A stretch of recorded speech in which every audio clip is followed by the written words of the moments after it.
All right, guys, welcome. And this is for my Monday Night Raw live stream. Hopefully, you come watch. Sorry about that. Come on and join me and watch Monday Night Raw. They are showing in memory of Kamala, aka James Harris, who passed away yesterday at the age of 70. I am actually working on my video now. I'm uploading it, so hopefully you guys will get to see that soon enough. But welcome.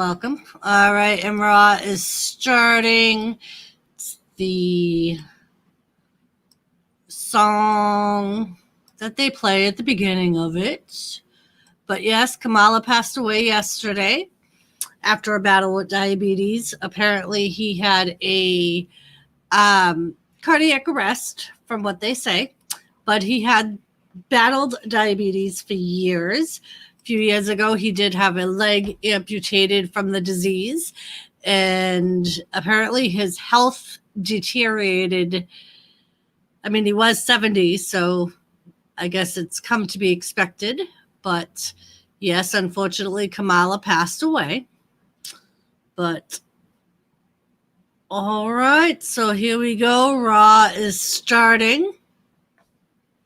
And we are getting ready for SummerSlam, which I believe is the last weekend in August. So we got that to look forward to. The weekly show should be getting better because of SummerSlam. So we can expect a lot of build up for that. Tonight we're going to see Kevin Owens and Randy Orton, apparently. Asuka and versus Bayley. And if Asuka wins, she goes against Sasha. And apparently, we found out on Friday Night SmackDown that there is going to be, hey, Captain, what's up? But there's going to be a Women's Royal Rumble, and the winner of that will face Bayley at SummerSlam for her title. And we are going to see some more of WWE Underground. We saw a little bit of last week. Thank you, Captain.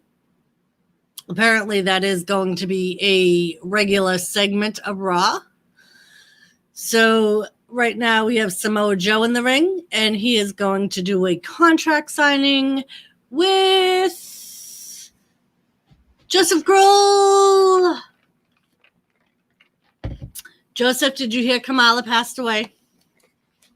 Captain, did you hear Kamala passed away? I'm actually doing my video for them now.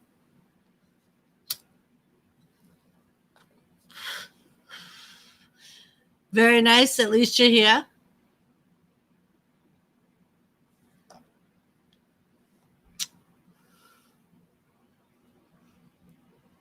And apparently this is a contract signing with Seth Rollins. Yeah, Captain, he passed away yesterday at the age of 70. Apparently he had a cardiac arrest.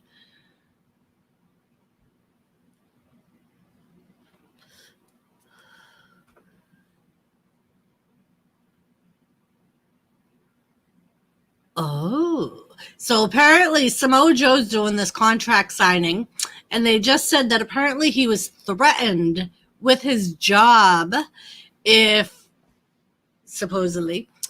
he touches Seth Rollins tonight, because he is not an active wrestler right now. He's still on the medical injured list, which is why he's in the announcer's position. And apparently he has been told he cannot touch Seth Rollins. Or Buddy Murphy, apparently.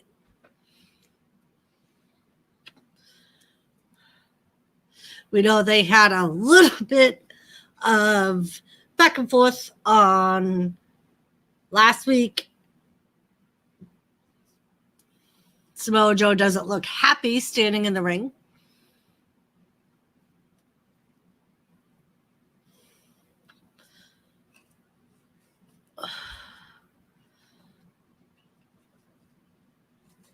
And this is the Ben. How are you? So this is the contract signing for Dominic Mysterio and Seth Rollins. And here comes Dominic, and he's got a kendo stick in his hand. Of course, Seth Rollins came out with Buddy Murphy, so he already knows he's outnumbered. Thank you, Ben. I appreciate it. You always got such nice things to say. Ben, did you hear about Kamala? He passed away yesterday of cardiac arrest.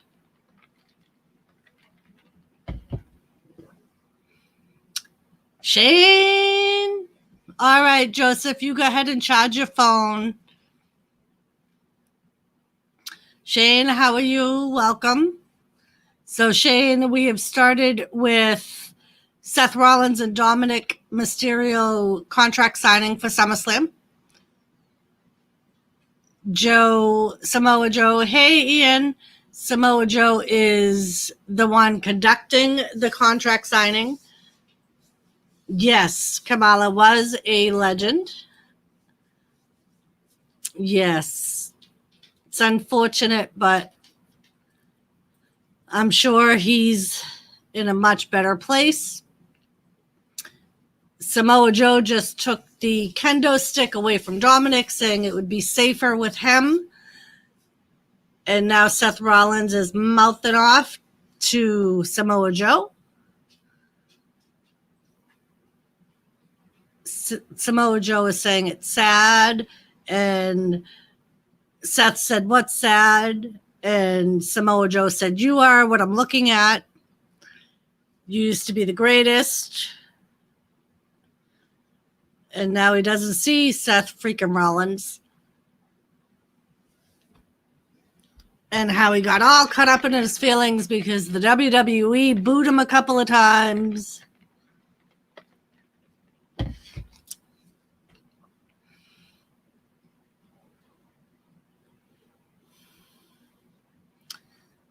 And now he's pointing at Buddy Murphy.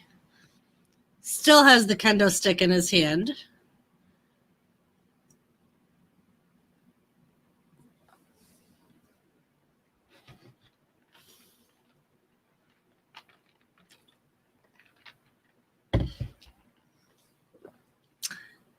And Samoa Joe is saying Seth Rollins has given Dominic, who has little to no experience in the ring, no choice but to face him.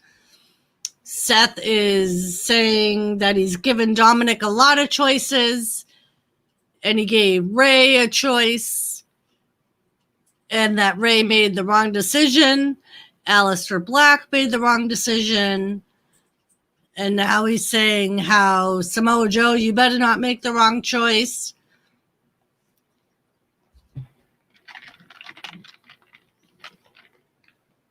And he's saying that Seth freaking Rollins is the one that didn't have a choice in this whole thing.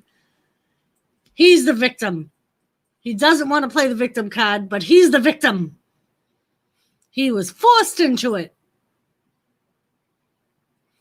He tried to be Seth freaking Rollins, and he got crapped on by everyone. Everyone.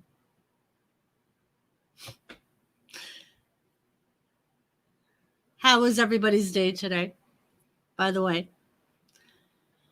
He had no choice but to become the Monday Night Messiah.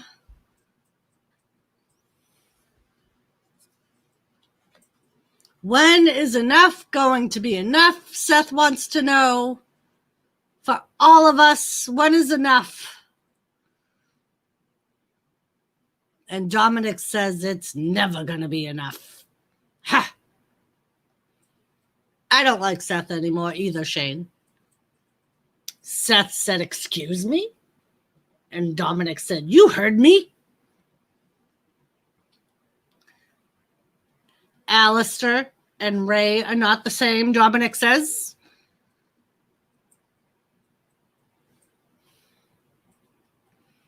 And Seth uses the greater good as an excuse. and how he claims he's fighting for the greater good, but he's really only fighting for himself.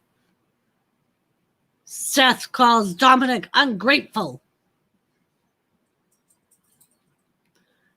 And how Seth is allowing Dominic to fulfill his dream of becoming a WWE superstar. It's all because of him. Dominic should be on his knees thanking Seth Rollins. All right, we're going to move this over here so we don't have a whole lot of beeping and chirping. None of that. And Dominic says his dream is to kick Seth Rollins' ass at SummerSlam. And Seth just laughs. Ha, ha, ha, ha.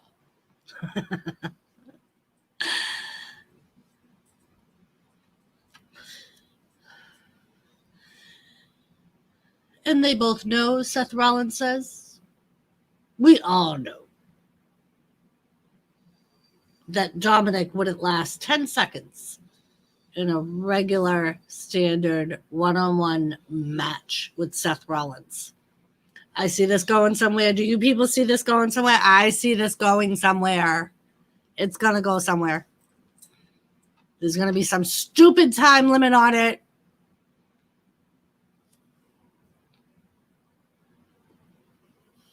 Uh-oh. Seth Rollins is bringing up the kendo stick and how Dominic is handy with it. And he says that at SummerSlam, Dominic can bring the kendo stick with him. That or any tool in the toolbox. He wants Dominic to have every opportunity at his disposal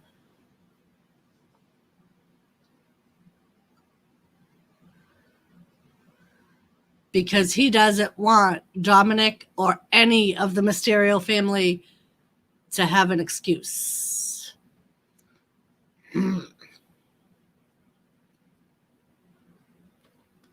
Seth signs the contract. Dominic has the pen. He's signing the contract. All right, so now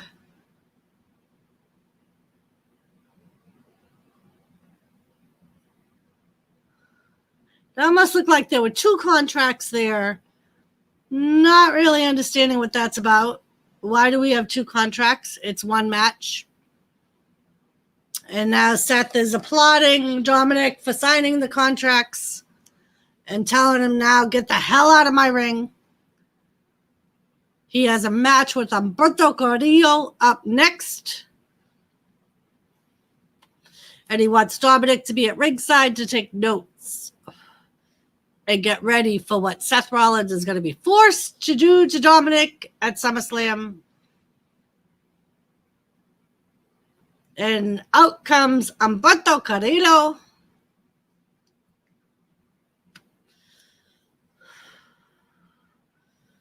And Humberto Carrillo doesn't look too happy. Seth Rollins does have something up his sleeve. I agree, Shane. Samoa Joe gets out of the ring, and the match with Humberto Carrillo and Seth Rollins is going to start right after the commercial break. So, yes, I believe that Seth Rollins does have something up his sleeve, but I think at the same time, so does Rey Mysterio. I believe that Rey Mysterio will probably be at SummerSlam with his son in his corner because, you know, Buddy Murphy's going to be out there. So I think that ought to be a very interesting match if we have Rey Mysterio in Dominic's corner, which I'm hoping will be the case. But I think it'll be something like that. I think Rey will show up at SummerSlam and very likely will be in Dominic's corner. But we will have to wait and see. But I do think Seth has something up his sleeve to try to make an example out of Dominic. But we will have to see if that is the case. So how was everybody's day today now that we are on a commercial break? My day was all right. It was very hot. Apparently tomorrow is going to be even hotter. They're saying in the afternoon it's going to be like 95 to 100. So that ought to suck. Yep. I wouldn't mind if it wasn't humidity causing it to be that high, but I'm pretty sure it's going to be humidity causing it to be that high. And then we're going to have rain over the night tomorrow night, which is why I believe it's going to be humidity coming in because of the rain. But we will have to see. We don't get much dry heat this way. Wish we did. Be a little better. Because I think the humidity just makes it so much worse. And I know a lot of you guys have the same where you live. But, all right. So any predictions on the Seth Rollins-Dominic Mysterio match other than Seth Rollins having something up his sleeve?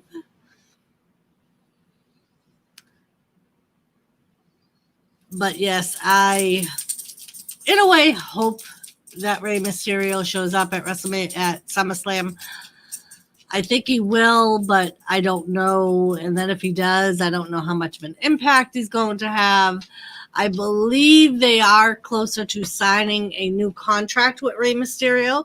He did refuse an offer from AEW, which was, I believe, the same flat payment as WWE, but it turned out to be a little bit less because of less travel. So less shows. So ultimately, he will get paid less throughout the overall contract because, as you know, usually a lot of times with the older guys, they get paid per showing or per show. So if he has less shows, then he would ultimately be making less. And we are back. And they have matched up. Hello, Anthony. How are you? It would be nice to see Seth Rollins get his eye poked out, but I highly doubt that's going to happen. He's getting a pretty big push. And Dominic Mysterio is at ringside, does have his kendo stick. Buddy Murphy is also at ringside. And we have Seth Rollins and Alberto Carrillo in the ring. And Alberto Carrillo just took Seth Rollins down. James, how are you? Welcome. And he takes him down again with the flying elbow. Anthony Joseph had to go charge his phone, but he will be back. And we have them on the outside of the ring. Carrillo is beating the crap out of Seth Rollins, but then Seth Rollins just threw him into the barricade head first. So now Alberto Carrillo is on the ground.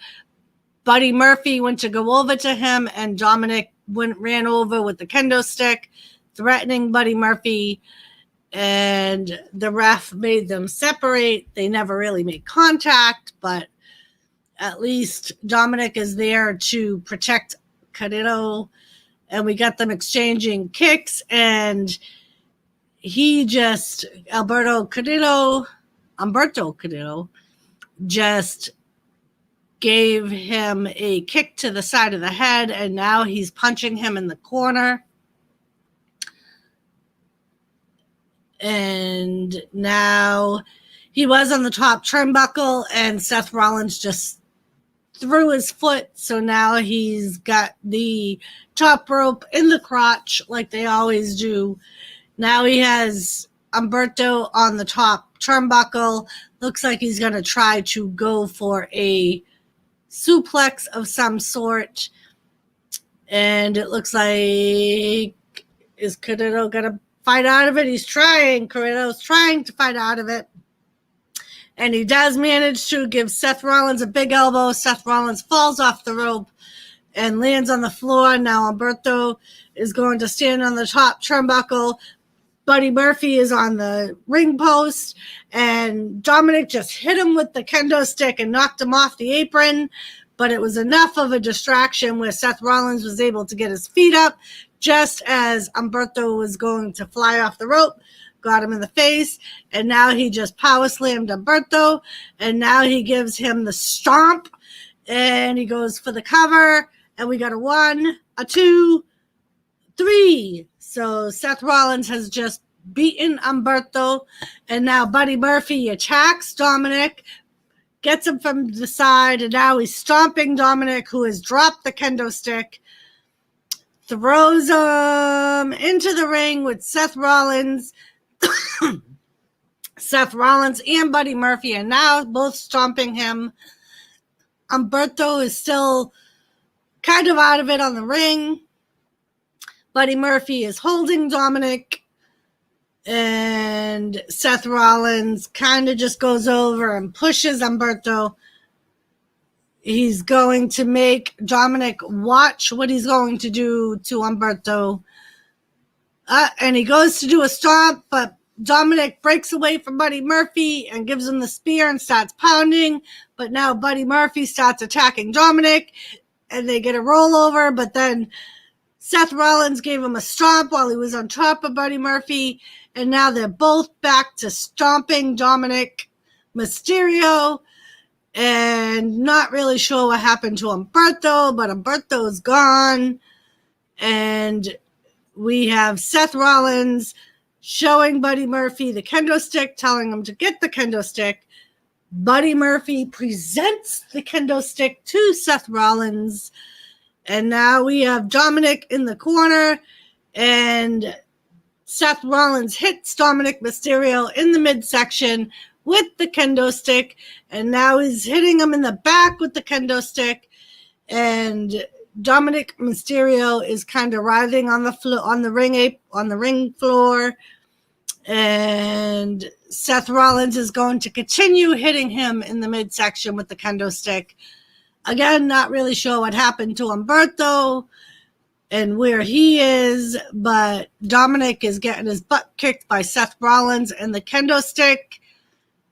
No one really seems to be coming out to help Dominic. And now he's going to have Buddy Murphy pick Dominic. He's taking his shirt off to make more of a hurting on Dominic. You can see the welts on Dominic's back from the kendo stick, and he just hit him on his skin with the kendo stick. And now he's kind of just trash talking Dominic, hits him in the stomach really hard with Dominic on his back. All right, Shane. And again, he hits him in the stomach on it while Dominic's laying on his back with the kendo stick. Dominic's back and abdomen are pretty red from the kendo stick. Dominic's trying to get himself up. And now they are tying Dominic up in the ropes. And now they are going to be doing some more damage with the kendo stick, it seems, with Dominic tied up in the ropes.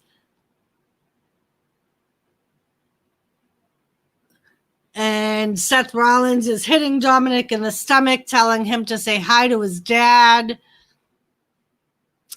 And he's talking to the camera like he's talking to Rey Mysterio, and continues hitting Dominic with the kendo stick.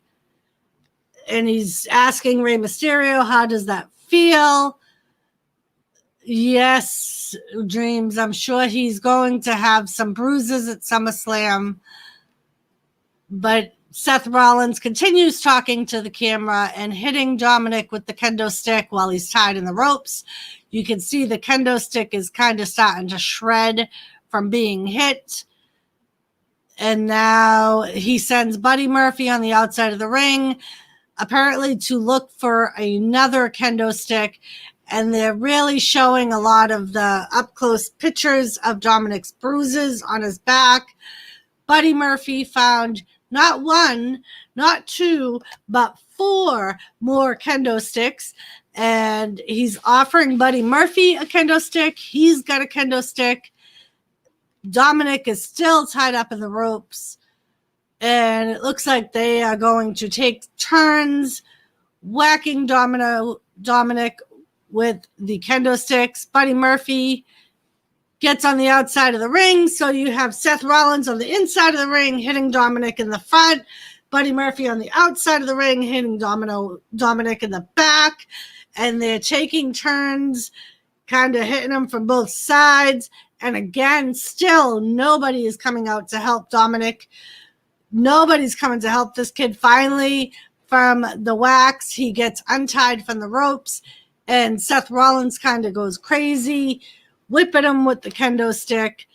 And you can really see the welts forming on Dominic's back and stomach. And just for good measure, Buddy Murphy hits him one more time. I don't know if you guys are watching, but he's got some pretty good welts and bruises. It does look like some of his skin is broken.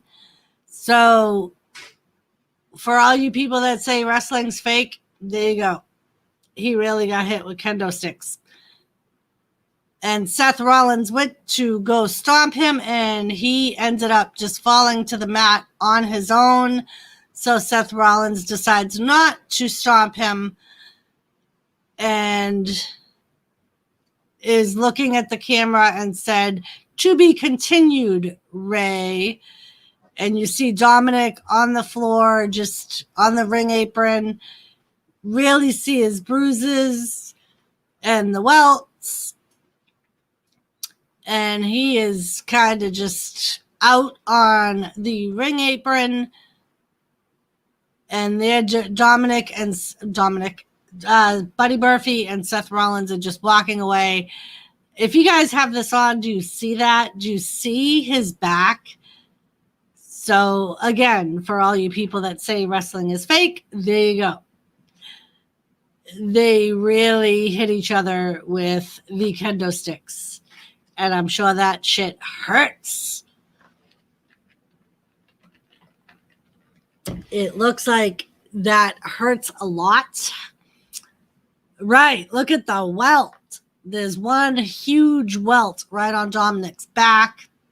There are some others also, but there is one that is quite defined. And now we are at another commercial. So I'm sure this is just going to enrage Rey Mysterio even more, especially where Seth Rollins was taunting Rey Mysterio in the camera, talking to Rey as he was hitting Dominic, his son, with the kendo sticks. And I'm sure, I am assuming that, I said this earlier, Rey Mysterio will show up at SummerSlam and he will be in Dominic's corner. Other than that, I believe that Samoa Joe will have something to do at SummerSlam with Dominic. If you were watching at the beginning of Raw, you probably heard them say that that Samoa Joe was threatened with his job if he physically touched Seth Rollins or Buddy Murphy, because he is not cleared as a active wrestler. He is still an announcer role, so therefore he cannot physically touch the wrestlers. But so far it's an exciting start to Raw. I kind of figured it would be. At the beginning of the stream, I did say that WrestleMania was coming, SummerSlam was coming up, so we would probably see a lot of build-up for SummerSlam. And so far, WWE has not failed to entertain us. And here is Thomas and his nightly visit while Mom is on a live stream, just making his little hellos. But so yeah, it should be a pretty good night. Like I said, I'm expecting a lot of build-up for SummerSlam throughout the night. And as you know, we're going to have Asuka and Bayley in a match later tonight. And if Asuka wins that match, she gets her rematch with Sasha Banks at SummerSlam. Also, I believe tonight either tonight or next week, there will be a women's battle royal. The winner of that will face Bayley at SummerSlam for her title. So it ought to be a good night. I'm really not sure if the battle royal will be tonight, but there is, if you saw SmackDown, Stephanie McMahon did talk to them on the Titantron and kind of gave them a what's up type of thing, and how was not happy about how they took stipulations that she made when Sasha faced Asuka to begin with, about if Bayley got involved, Sasha would lose. So instead of getting involved in the match, Bayley distracted her from the backstage area by attacking Kairi Sane, which caused Asuka to get counted out. So Stephanie McMahon was not happy about them putting a little twist on that stipulation, because technically Bayley did not get involved in the match, but did end up costing Asuka the match at the same time. So now we just have a replay of the match between Seth Rollins and Humberto Carrillo, where they started attacking Dominic. Hello, New Jersey Lawn and Hedge Cutting. Good evening. Welcome. I don't think I've seen you before, so I welcome you to the stream. We are watching Raw, if you are a wrestling fan. We just had a match between Seth Rollins and Humberto Carrillo, where Dominic Mysterio was at ringside. Dominic Mysterio did end up getting attacked by Seth Rollins and Buddy Murphy with some kendo sticks. They showed some pretty good welts on Dominic's body, and that was our little build-up for that match. They had the contract signing for Dominic's match with Seth Rollins at SummerSlam. So, but yeah, if you are a wrestling fan, if you're watching, I do know you, okay?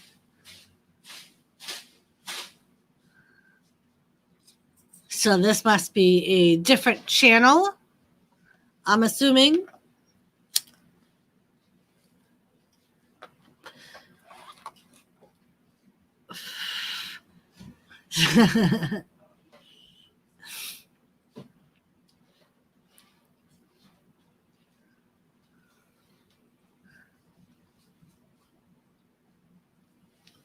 All right. Well, I say hello to your new channel then.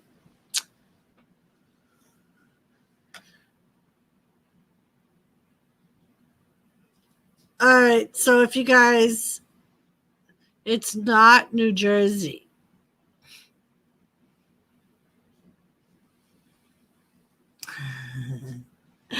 All right.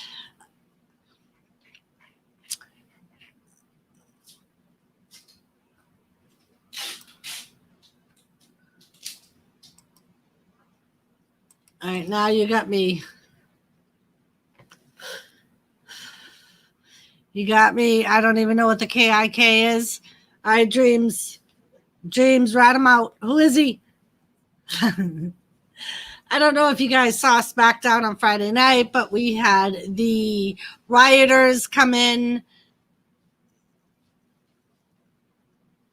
Ooh. Oh, Kika is a typo. Okay. So the rioters that caused the power outages about a week ago on SmackDown came into the arena and caused all kinds of havoc in the arena and attacked some of the people that were watching at ringside. They cut up the ring. They did some damage to the ringside area. So I'm assuming this means that SmackDown will be getting a new look. But they just showed a little reflash of that.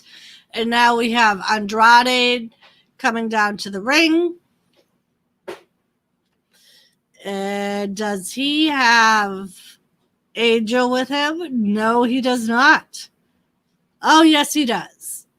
Okay, and Selena Vega is in her wrestling gear. So I'm assuming that that means that she is in the women's Royal Rumble tonight, or Battle Royal, whichever one you want to call it. Andrade has his match. Angel is not in.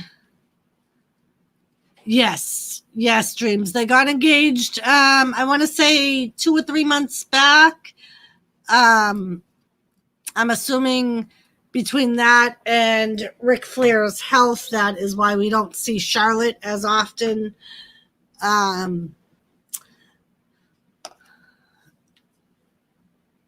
Oh, okay. So apparently Vega will be facing Bianca Belair tonight for the attack that they did on. Yeah, that's what they're saying, Dreams, is she got injured, but I think that's a storyline because Ric Flair's wife has corona. And there are rumors that Ric Flair also has corona. So I'm assuming that they put her on leave due to being in contact with them. But I did hear she did get hurt, but I don't, like I said, I think that's part of a storyline, but we will see.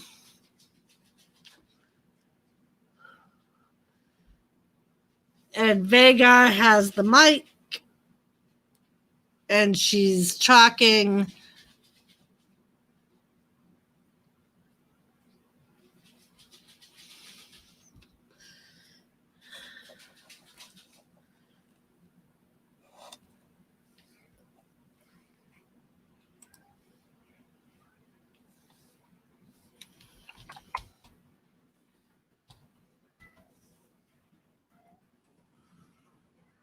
So apparently Montez Ford was poisoned, and Vega got blamed for it.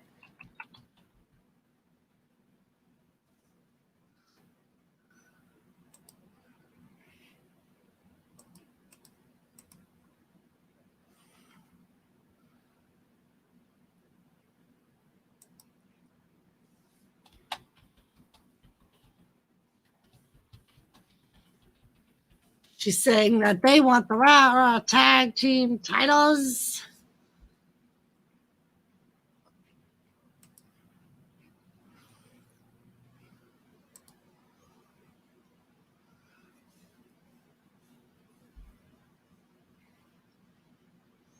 All right, let's see.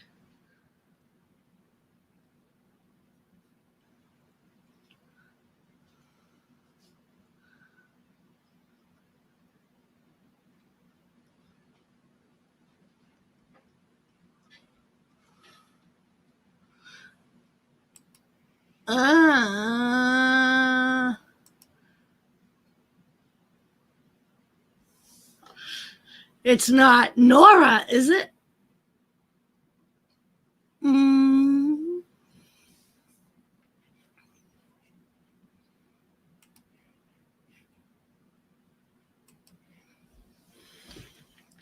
No, it's not Nora.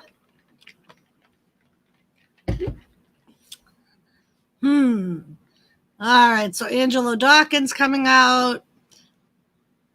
So it's not New Jersey. It's not Nora. Gary. Is it Gary? I know you take care of the baseball fields.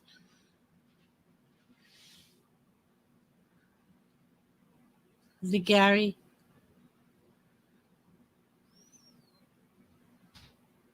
You don't live in the USA.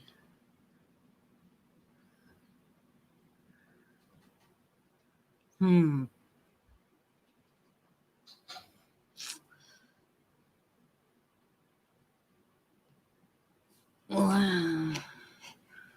I don't think it's Gamer, because Gamer wouldn't be so level-headed right now. I don't think he can control his personality, so I don't think it's Gamer.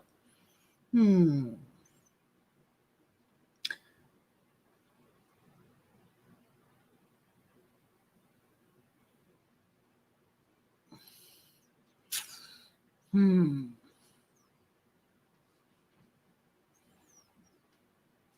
right, give me a hint.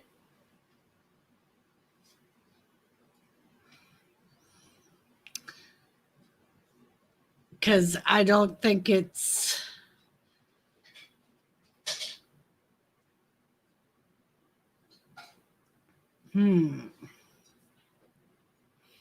I looked up the channel, and you are very good at not showing yourself.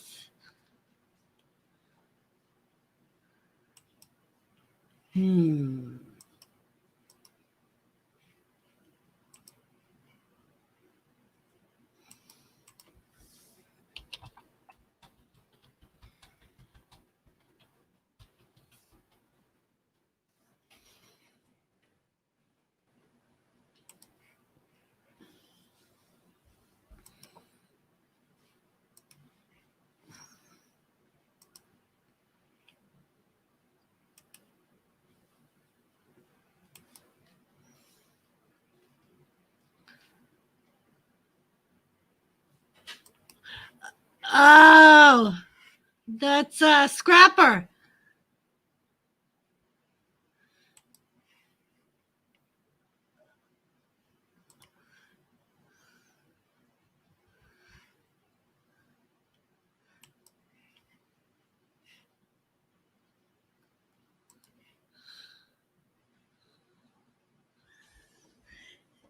It's Scrappin'. What do you mean not Scrappa? It sounds like Scrappa. Because I just heard him talk. Whose voice is that? I know that voice.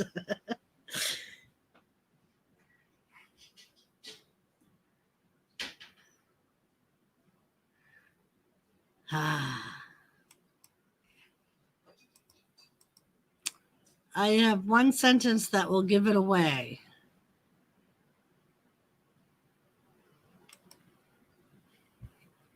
All right. Well, hold on. Let me go back and.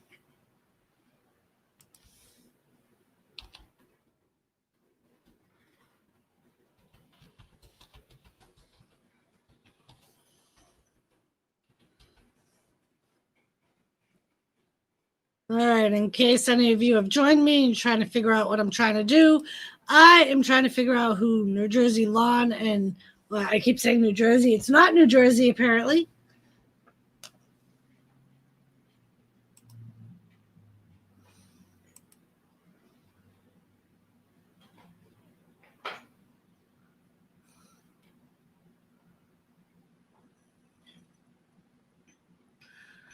That's going to kill me. I know that voice.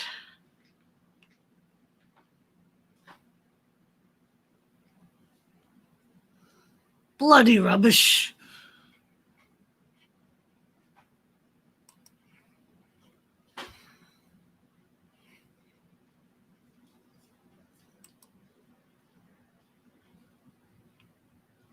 That's who it is.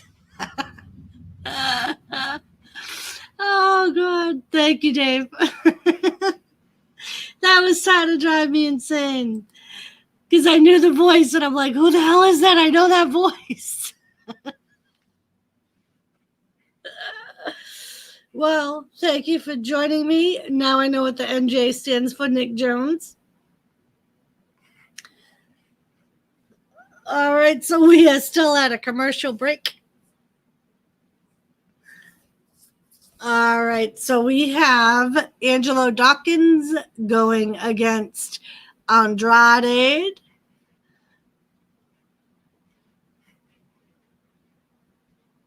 And they're kind of going back and forth. Andrade just gave Angelo a good kick to his abdomen.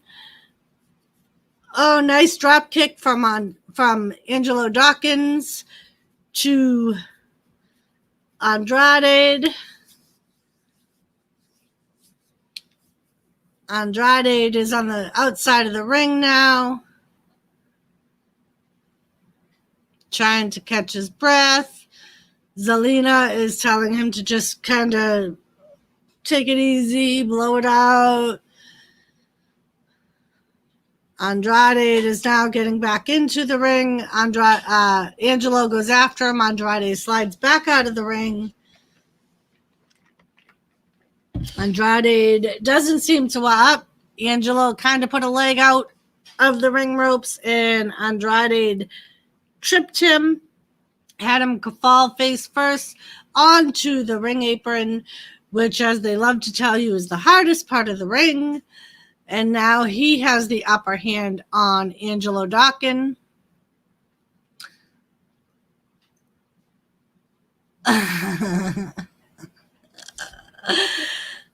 Yeah, now I know too, Dave. And I'm like, oh, really?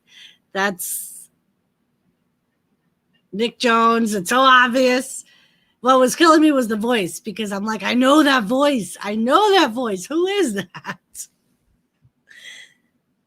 All right, so we have Andrade, who has Angelo Dawkins in a headlock, and Angelo Dawkins is trying to power out, giving him elbows to the abdomen, and they are now giving each other elbows to the faces, and Angelo is starting to get the upper hand on Andrade, giving him body punches. And now he's backing up because Andrade was in the ropes, and he's clotheslining him. And now he gives him the big flipping elbow, knocks him down. And Andrade looks a little worse for wear. And now we have a nice suplex.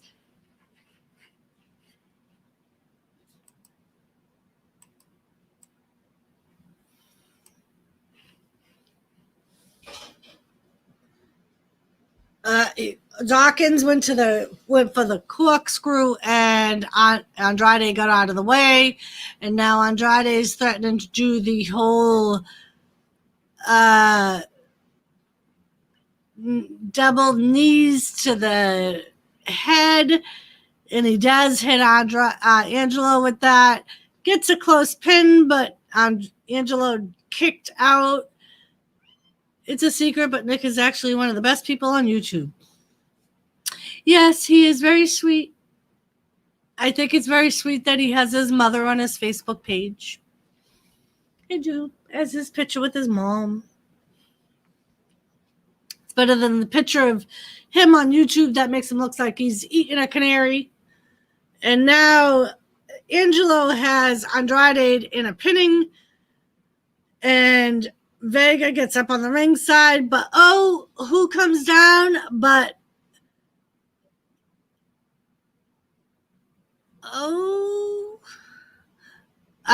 Belair comes down, knocks Vega off the ring apron, and ends up distracting Andrade a little bit, and that allows Angelo to get the pin. And now Belair is trash talking Vega and Angel, and throws Vega into the ring, slides in the ring after her. Vega is trying to run away and runs out of the ring away from Belair. All right, and now we're back on a commercial. I am assuming that the Belair match or Bel Air, which however you want to say it, and Vega match will be next. And Thomas is saying hello again.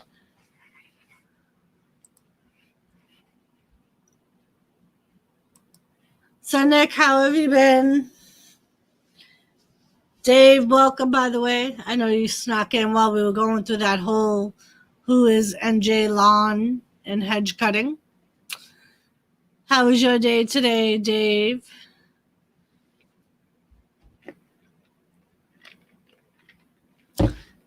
Yeah, Dave, I even took the whole lawn thing and thought, it's Gary. Gary takes care of lawns. He takes care of the baseball field, and that's his pride and joy. So I thought that's what gave it away, that it was Gary, was the lawn and hedge cutting because of the baseball field. And they were like, nope. And then when I started listening to the videos, I thought that it was Scrapper. But it's not, because of the accent and the talking kind of sounded like Nobby Scrapper, but nope. Not him. And then as soon as you said who it was, I'm like, that's whose voice it is. I knew that voice. And we are still at a commercial, and Thomas is still here saying hello. Say hello, YouTube. I'm just here because Mama's on the computer, and I like to come and visit when Mama's on the computer. I like to come and visit when Mama's on the computer. Nice. So did you close on that house, Dave? A couple of weeks ago, you had a bid in on a house that you bid cash on. You were looking, I think, to downsize because you didn't like the size of your current property and was looking for something a little bit smaller. And now you're looking on buying another new building, or did that house end up not working out and now you're doing another one, maybe? My husband's cooking something, and I don't know what. Working on details. Okay. Yeah, sometimes it takes forever to get all the details ironed out when you're buying a house or a building. This is a 2-flat. I don't know what that means, Dave, but okay.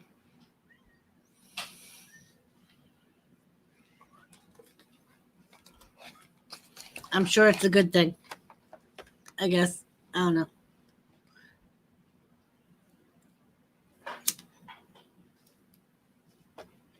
The people buying mine are a pain in the ass. Well, I'm sorry about that.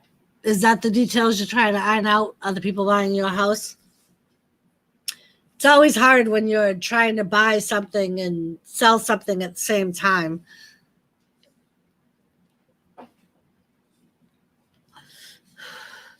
And I think part of it is if people know you're buying another house, they think that you're in a rush to get it sold, get your house sold. So they think that like they can take advantage of your time frame type of thing. All right, so now we are back with the Vega Belair match, and Vega is on Belair's back, and Belair finally gets her off, and Vega hops back on. Thank you. Welcome back, Joseph Girl. All right, so it's 2 apartments. There's a tenant there paying $800 a month. Well, that's nice that it already has a tenant. All right, so now we have Belair, who has Vega by the hair. Vega kicks her in the shin and then hits her in the stomach.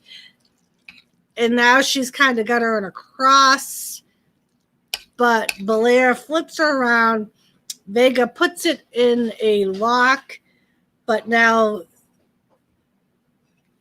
Belair is going for a pin attempt, but Vega gets her shoulders up, still has Belair in the arm lock. Belair picks her up, has her over her shoulders, and Vega, that slippery little bitch, ends up flipping down the back and ends up between Belair's legs. Belair grabs her by the head, lifts her up by the hair, and slams her down face first.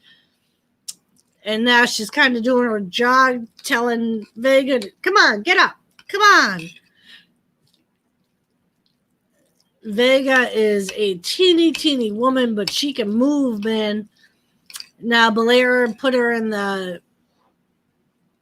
corner, headbutt to the turnbuckle, and now kind of beating the crap out of her.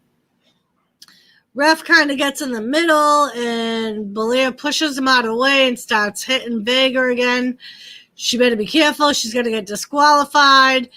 And ref gets in between them again. Vega takes the opportunity and pokes Belair in the eye. And now she's trying for a DDT. And she has Belair down 1, 2. Belair kicks out. Vega can't believe it.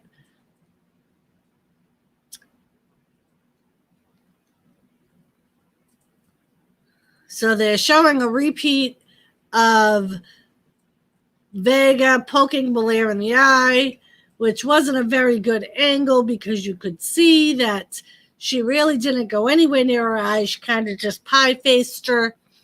But Joseph, I'm sorry that your phone is screwy, especially where your phone is what you use to watch my live stream, Joseph. You need a new phone every week. You have problems with your phone, Joseph.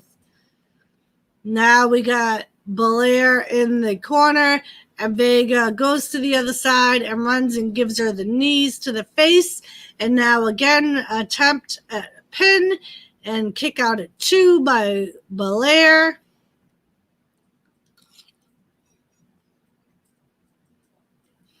And now she's got Bianca Belair by the hair, yelling at her, I didn't do it. As I said, apparently Montez Ford was poisoned before his match last week, and Bianca Belair is blaming Zelina Vega. Zelina Vega is claiming she didn't do it, and that is why we have this match. All right, and now Belair once again kind of got the upper hand on Vega, but now we have Vega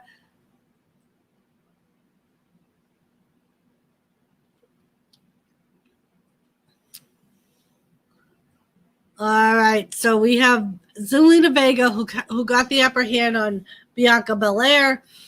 She's climbing on the top rope, and she tried for a splash, but Bianca Belair caught her, and now she has her pressed up, and she drops her face down onto the mat, and Zelina Vega is out cold. Belair's catching her breath. We have both Angelo Dawkins at the ring as well at ringside, as well as Zelina Vega's guys. Neither one have gotten involved so far, but Zelina Vega just made a mistake by punching Bianca Belair in the face, and that just seemed to infuriate Bianca Belair, and now she's kicking the crap out of Vega, and she takes her by the hair, whips her, and again takes her by the hair and whips her to the other side of the ring.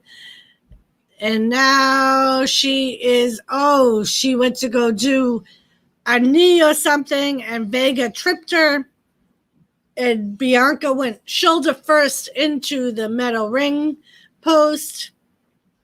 And now she's getting kicks to the gut by Vega. Vega has her in the corner, and she is trying to punch Belair while screaming, I didn't do it.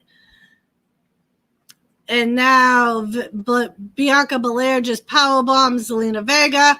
She has her up again and throws her behind her face first into the top turnbuckle. And Zelina Vega seems like she's completely out of it between the powerbomb and then the backwards powerbomb into the top turnbuckle. And now she just gave her the KOD. And 1, 2, 3, Bianca Belair got the win over Zelina Vega.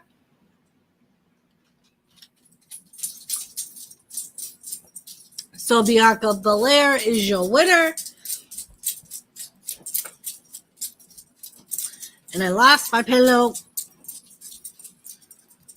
because my arthritis is killing me today. Probably because of the rain I was talking about earlier that we're getting tomorrow.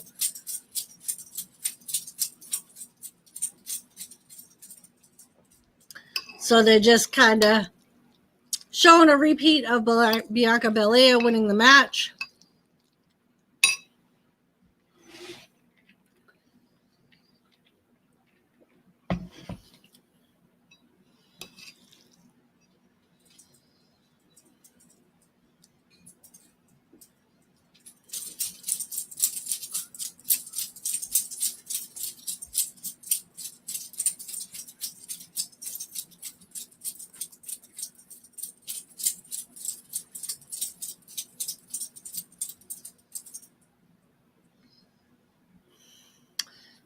All right, so Charlie's asking Bianca Belair if she has any proof that Zelina Vega poisoned Montez.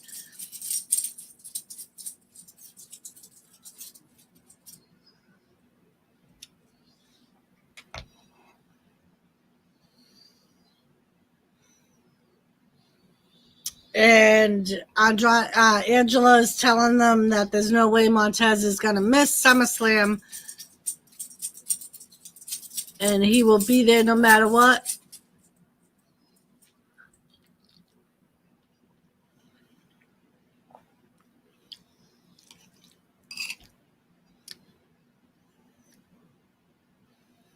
All right, so woo, woo, woo, woo, Joseph. What happened to It's Boss Time, Joseph? Huh? What happened to It's Boss Time?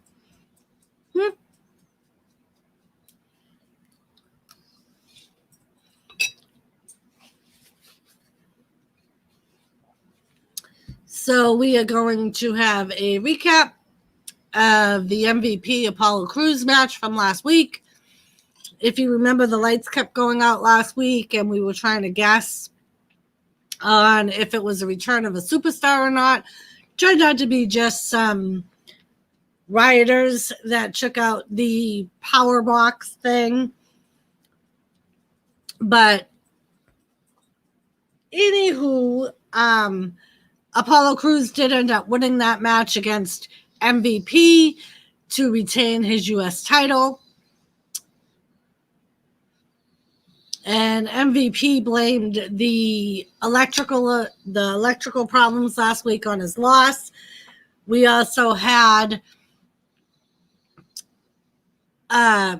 his little buddy who won the 24/7 title, Benjamin, lose the 24/7 title. He also blamed that on the rioters and the electrical problems. So it was everything else and everybody else's fault but theirs that they both lost their matches. Yes, and that is next, Joseph Grohl.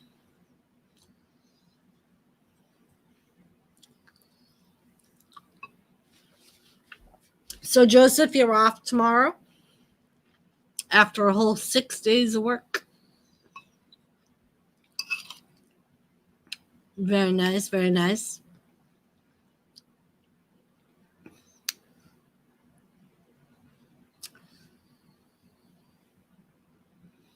So how was everybody today? I was good. I've already put my chickens away. My chickens are in bed already. So that way we don't have a little repeat of last week when they wouldn't go in the coop before my live stream. But they're in there now. The door is closed. They are safe.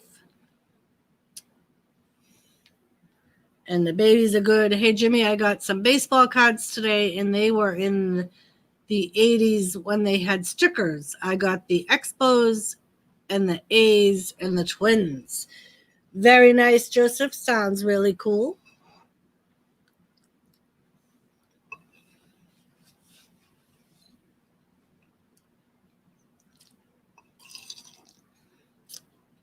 What else did you do today, Joseph? Did you get those at work?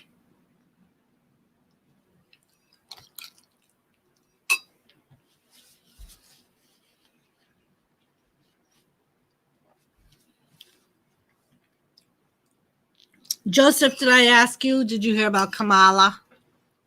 He died yesterday of cardiac arrest.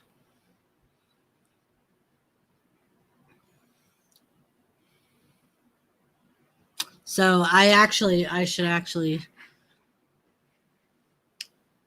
should post that.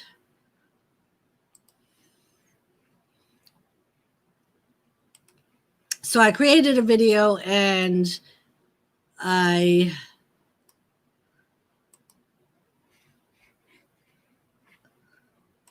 was editing it, I should say.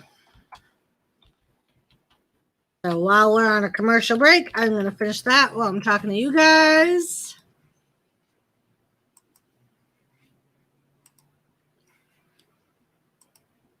All right.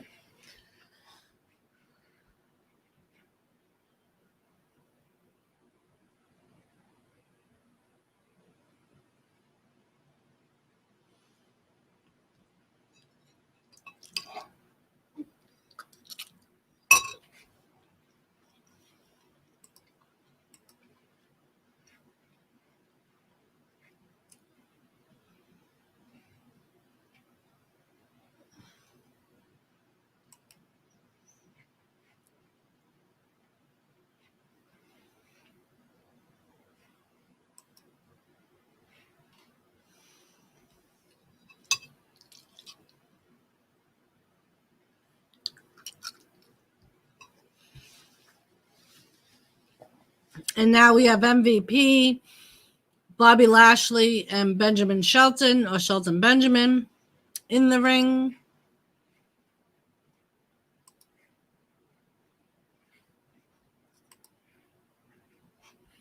All right, that's done.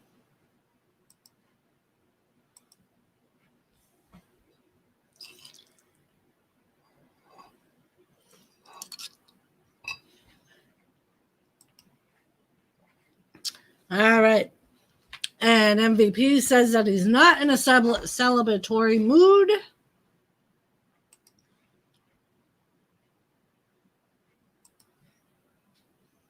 All right. So,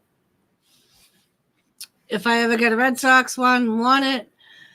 Dreams said, got money, and I did a grocery store order. Got it stocked up. Very nice. Mama Redneck, Doris, who died. Mama Redneck Kamala, the Ugandan giant, died yesterday at the age of 70 from cardiac arrest. And welcome, by the way.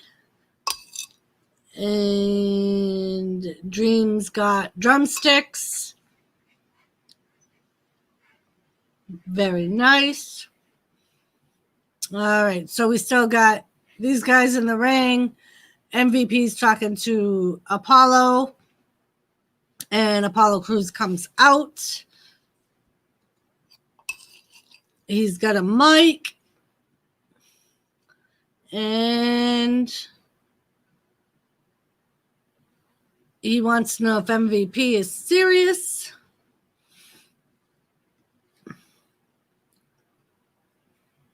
Oh, I'm sorry, Ben. So I just uploaded my video of Kamala. I put a couple of his matches in there, as well as some funny moments from WWF in there. All right, so now MVP's trying to take credit for Bobby Lashley hurting Apollo Crews. Apollo tells him, "You're not the one that hurt me, your boy did." I like the new title too, Joseph.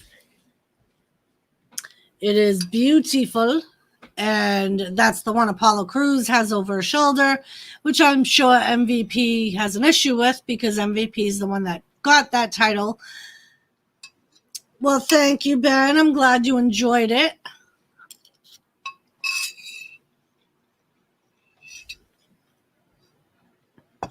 MVP is telling Apollo Crews he just makes bad decisions.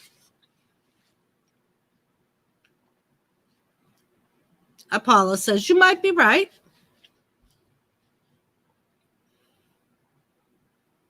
Apollo says he's allowed to make bad decisions.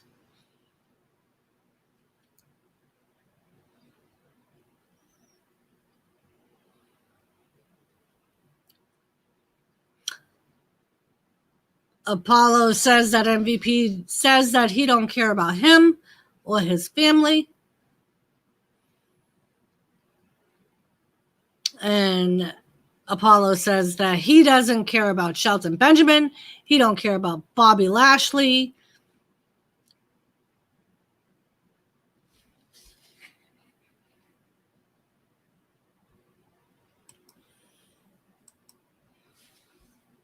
Apollo Crews says that MVP wants to complain about lights flickering, that the only lights that will be flickering at SummerSlam will be MVPs.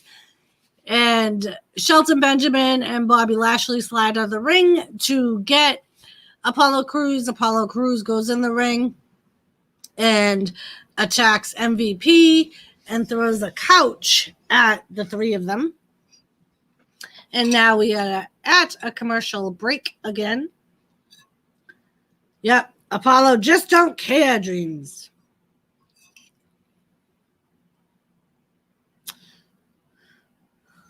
So yeah, up and here comes my bibbies. Here comes my bubbas. And my Tilly's over here saying, Mama, don't forget about me. I'm over here.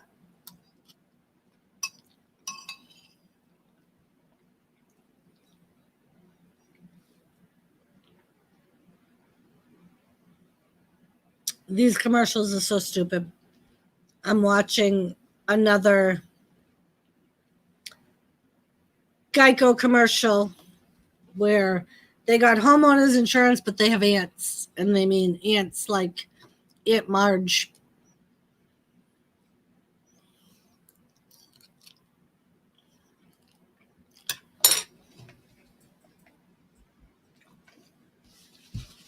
All right.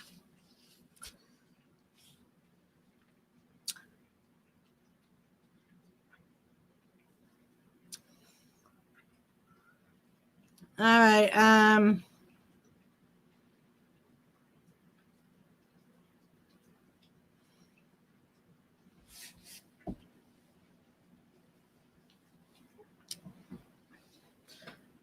I don't know who this King Ephraim guys. Come on, the Geico commercial sucks. You know they do, Dave. You know they do.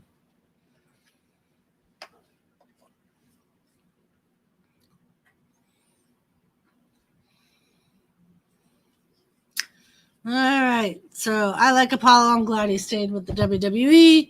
Me too.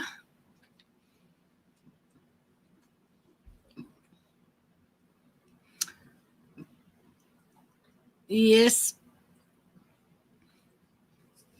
Dave is on the prowl. Thank you, Dave. Thomas, really?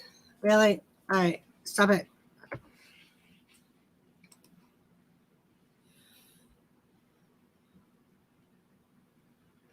All right. I'll let Dave loose. LOL.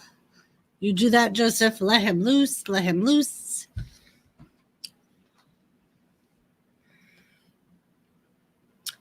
Hello, King. Joseph, you're being very nice. I'm glad you're nice to the new people. Joseph. I don't care as long as King hits the like button. I don't give a shit what he says. But then again, I also have Dave on the case, so I know Dave will take care of it if it needs to be taken care of.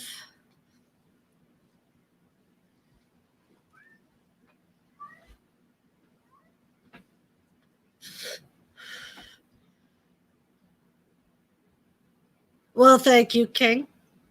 I appreciate you subbing and hitting the like button.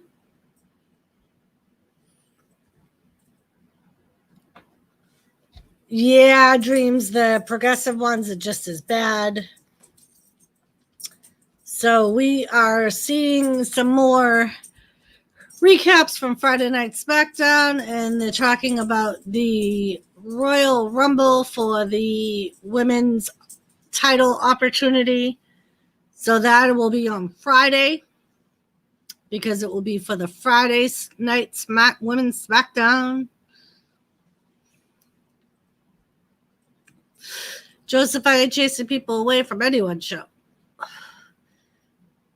It's fine. As long as he's not being rude or being idiotic or spamming or anything, I'm fine with it. Him hanging out. He hit the like button. He subbed. So I don't know where Gary is. he was late last Monday, so he might be late. He may work Monday nights. I know there's a lot of baseball games on Mondays, but all right. So we have Apollo Crews against Shelton Benjamin. And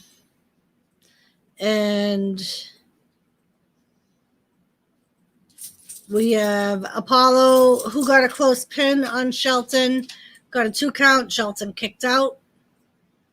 We have MVP and Bobby Lashley at ringside, of course. And Shelton Benjamin just gave Apollo Crews a nice kick to the knee, which made him go down. Gave Apollo Crews a powerbomb. And we got a 1, a 2, and a kick out by Apollo Crews.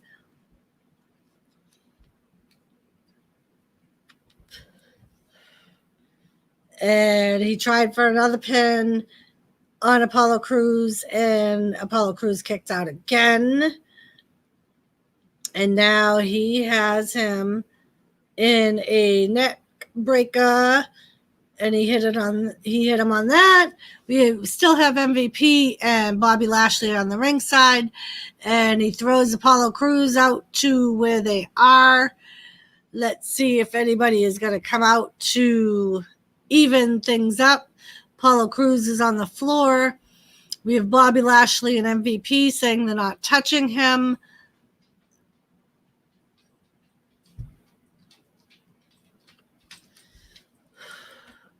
Very nice, Joseph.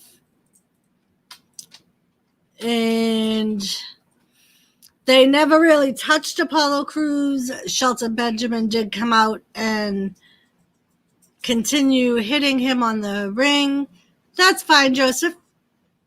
And Apollo Crews is still kind of out of it. Benjamin Shelton still has the upper hand. And he now has him in a headlock.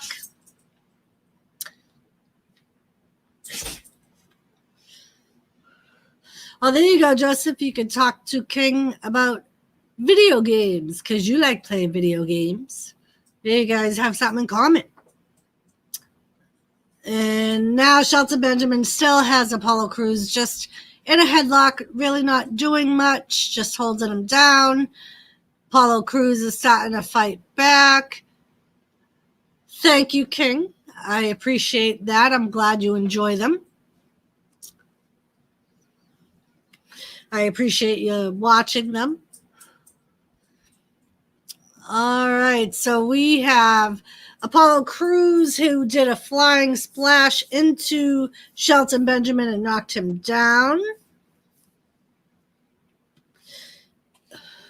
And now Apollo Crews is starting to get the upper hand on Shelton Benjamin, gave him a nice enziguri, and knocked Shelton Benjamin down. Bye, King. Thank you for joining us. I appreciate you watching the videos and stopping by for a bit. All right, so Apollo Crews still has the upper hand on on Shelton Benjamin, giving him shoulders into the midsection in the corner. And now he went for the power bomb, but didn't get it. And now he just did a power slam on Shelton Benjamin. Does the backflip. 1, 2, kick out by Shelton Benjamin. So that was another close call. MVP looks a little worried. And now we're just showing a recap of the backflip splash that Apollo Crews does. Shelton Benjamin rolled to the outside of the ring. Apollo Crews tries to do a splash from the other side of the ring, and Bobby Lashley grabs his foot, distracts him. Shelton Benjamin rolled him up and got the win. And now they got Lashley, who is trying to put Apollo Crews back into the full Nelson. MVP stops him. MVP stops Lashley from doing the full Nelson and tells him that he needs Apollo Crews. Hello, beautiful Lisa. He needs Apollo Crews healthy for SummerSlam. He goes to punch Apollo Crews, but Apollo Crews ends up giving him a kick to the side of the head and completely knocking MVP out. Welcome, beautiful Lisa. Thank you for stopping by. Hello, Joseph Gruhl again.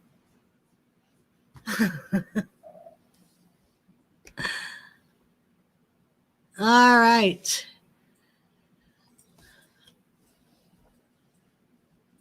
So,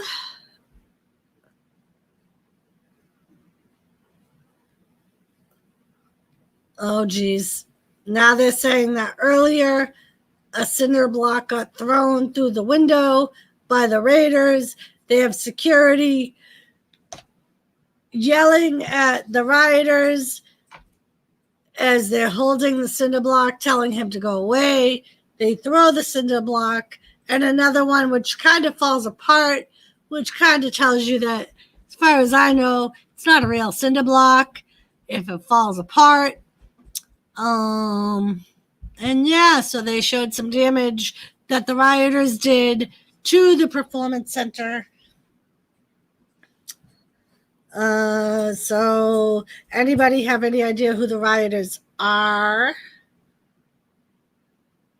Any idea at all? Anybody? Joseph, are you drinking? No, Dave, just being goofy. He did go to the Texas Roadhouse, so you never know. Maybe he got some of that Patron on top of his margarita there. That extra little shot they give you in your margarita. Joseph, did you get one of those? In case you were wondering what I was doing, I was scratching the Tilly because she's being a nuisance. She has pretty bad allergies, which is why you hear her sometimes whining and wanting scratchings. She ends up breaking out in like red patches and gets all itchy from her allergies. And this is a really bad time for her. Yes, she did just stomp on my foot. I found a $50 bill today at a parking lot I was in. I was like, woo! Very nice, Joseph. I'm glad that you, I just realized, ow, Tilly. Yes, she did just stomp on my foot again. All right, go lay down. Go. I just realized I spelt Monday night wrong. And that's what King was talking about. I saw him say you spelt night wrong. I thought he was talking to somebody in chat. But apparently not.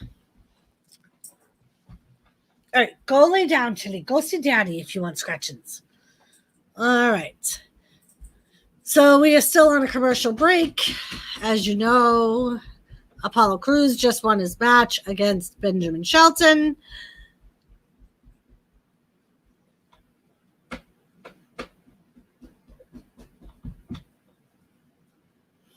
Anything you find is a score, Susan. Even $5 found is $5 more than what you had. Still counts.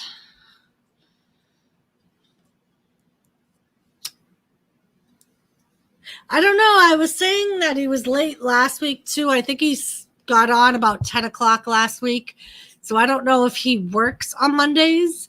I know Mondays around here are a pretty big night for baseball games, and I know that he takes care of the field. So I'm not sure if that has something to do with it. And for some reason, my screen just went black. All right, Tilly, come on, go lay down. And I think it's because Tilly hit the power strip, but at least she didn't unplug my computer this time. All right, go lay down. Go see Daddy. Go. All right, sorry, guys. Oh, Mickie James is back.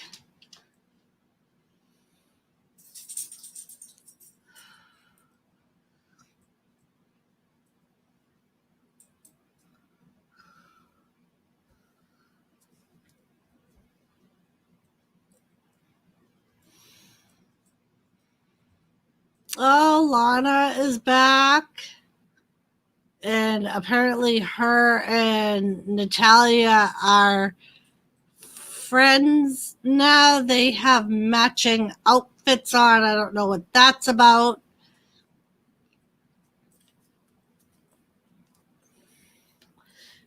Natalya just called herself the most winning woman in WWE history.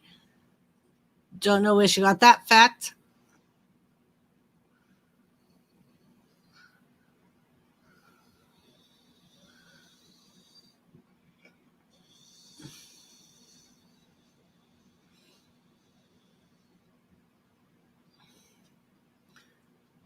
Mickie James is talking to Natalya, talking about how she worked hard to ride her family's coattails.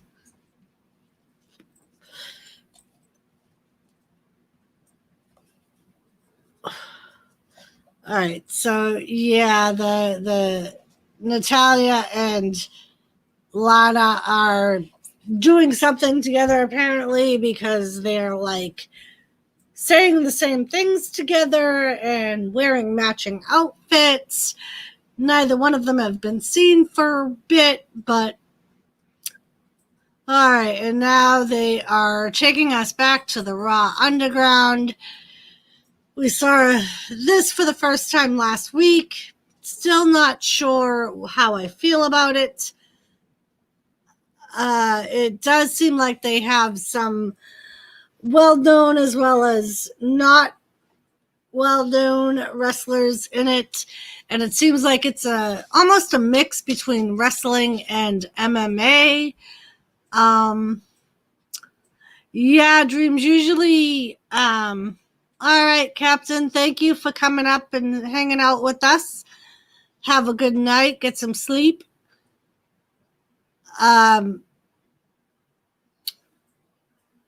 So yeah, like Dolph Ziggler was in it. Eric from the Raiders was in it. Lashley kind of took it over at the end of Raw last week. So apparently that is going to be on again at 10, which is a half hour. And we got Ivar in the back talking to a girl.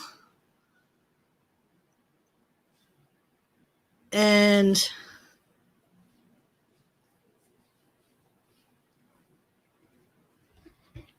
we have the girl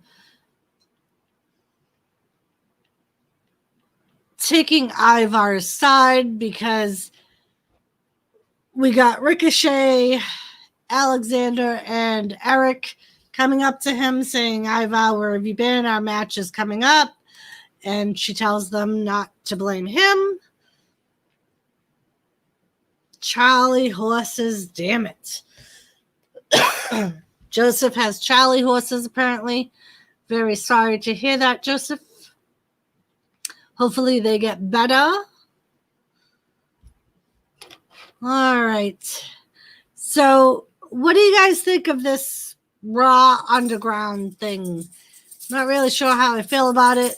I wasn't too impressed with it last week. They're really not showing much of it. That could be a good thing. They kind of just seems like they're kind of just toying with it.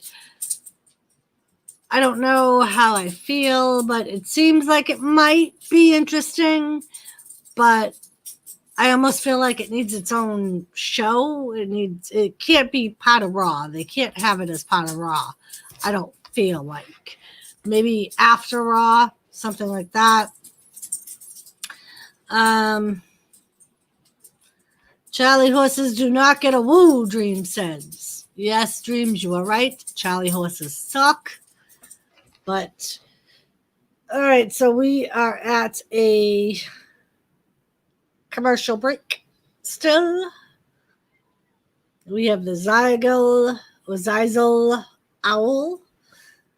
I don't know how I feel about the Zyzel Owl. Have you seen the Zyzel Owl? He's kind of cute, but just not sure.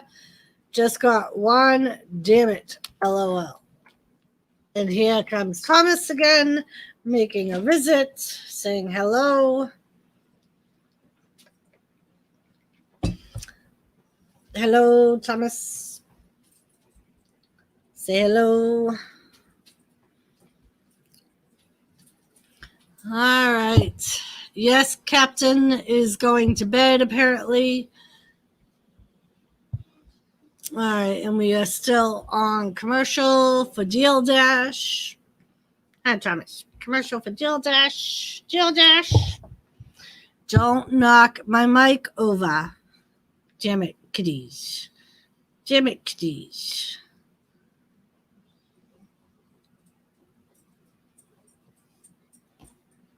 All right. Hello, Josie. Welcome. How are you?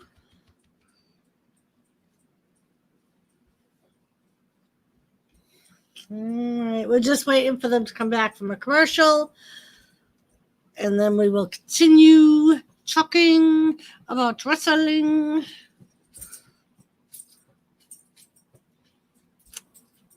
All right. Still a commercial. Still a commercial.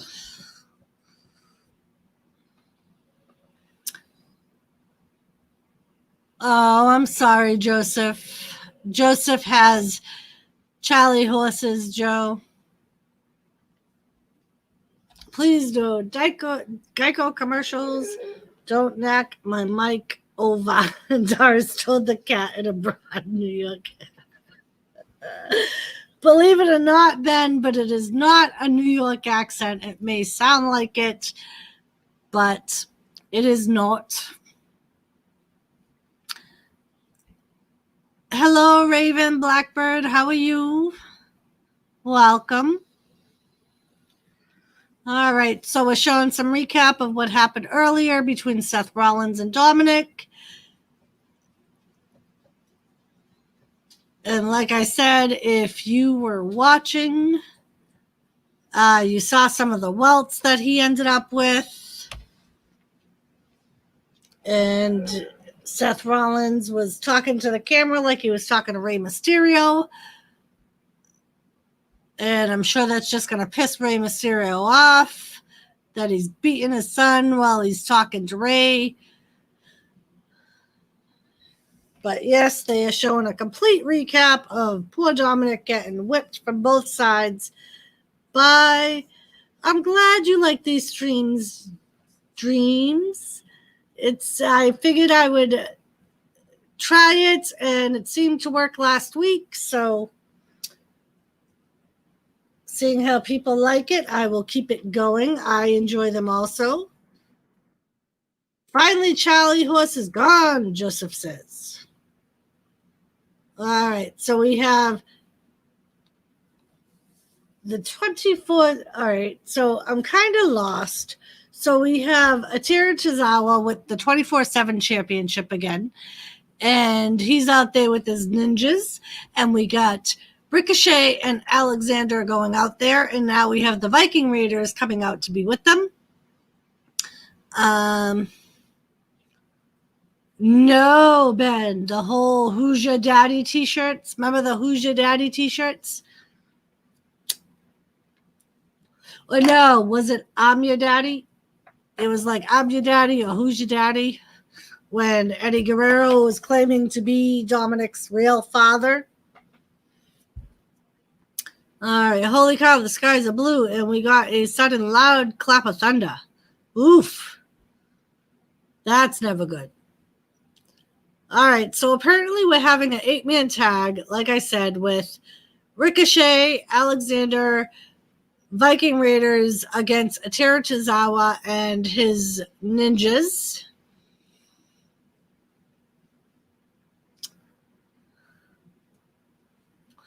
And we got Ricochet and Alexander double teaming the ninjas For ninjas, they're not very good ninjas. They don't seem to have any quick, good moves. They don't even have the proper footwear on to be ninjas. We have the Viking Raiders, who also did some double teaming. Oh, and I believe that looks like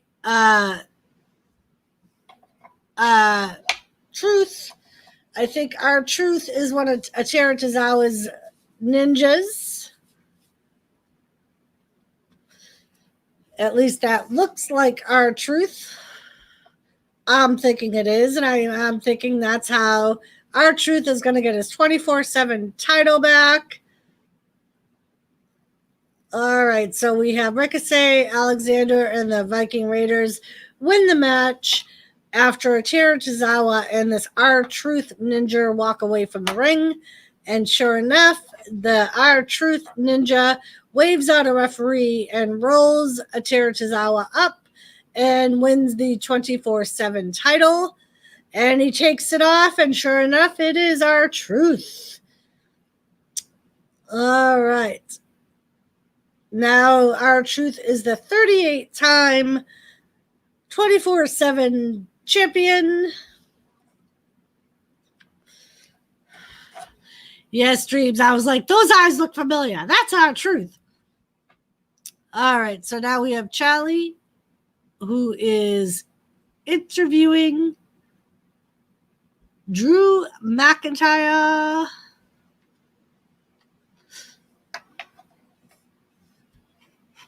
And she is talking about his match with Randy Orton and the strong words he had for Randy last week.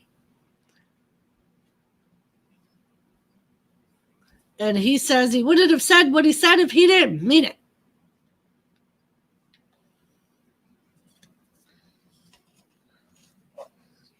Charlie's got some guns on her, too.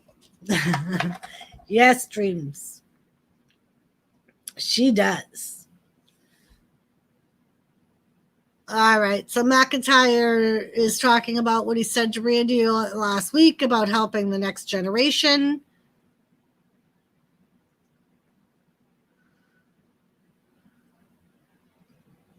He says that Randy Orton ripped the torch out of Mick Foley's hand years ago.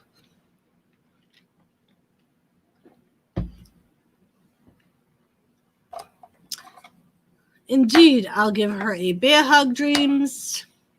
I'm sure you will, Joseph. Hello, Sister Donna. How are you? Welcome.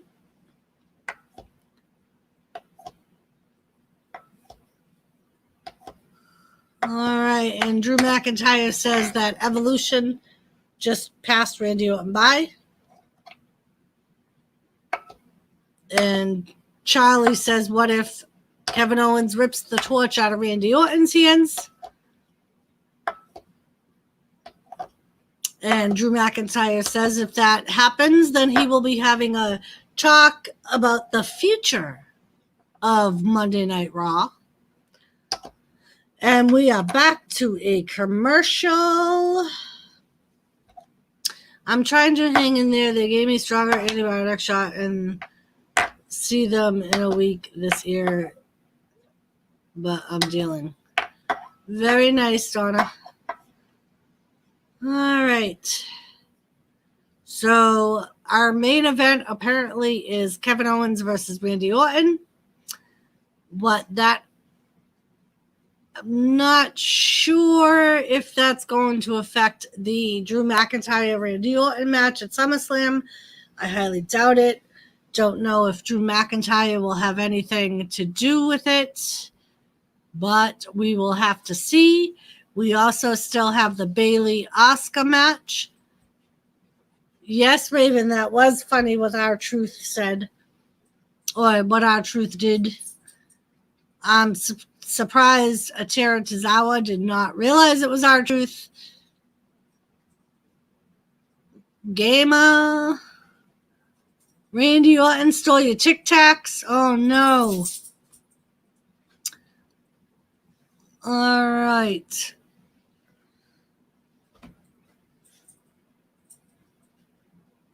Gamer, how are you today?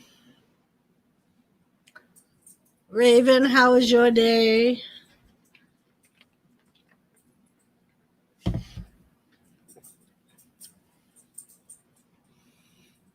So we're just waiting for them to come back from commercial. And I'm assuming that I'm unstable as ever, thanks. I'm glad to hear it.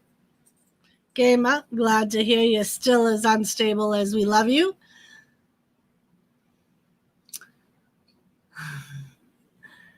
Raven's day was good. Glad to hear it. Glad to hear it. I miss Reese's peanut butter cups. Okay. Do you not have them where you are anymore, Dreams? I'll send you some if you'd like.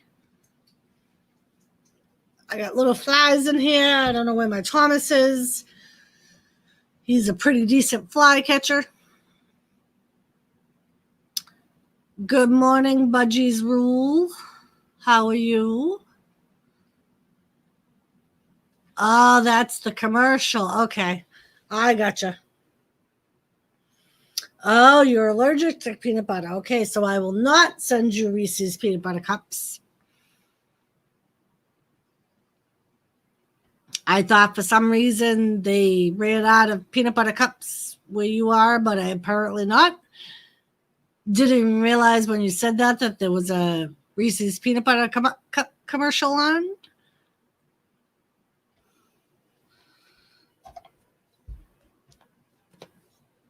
All right. So now we have a commercial for NXT. They're showing a recap of last week.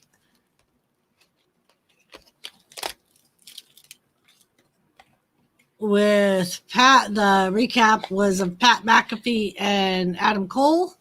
They also show Chris Cross, who took out everybody in the backstage area, if you remember. All right, Dreams. I will keep doing these streams if you keep joining me to watch. Budgie's Rule. No.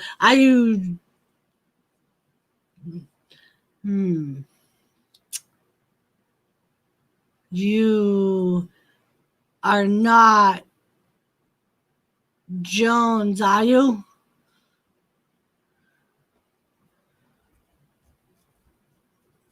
Mr. Jones. All right, so we have Liv Morgan coming out with Ruby Riott at her side.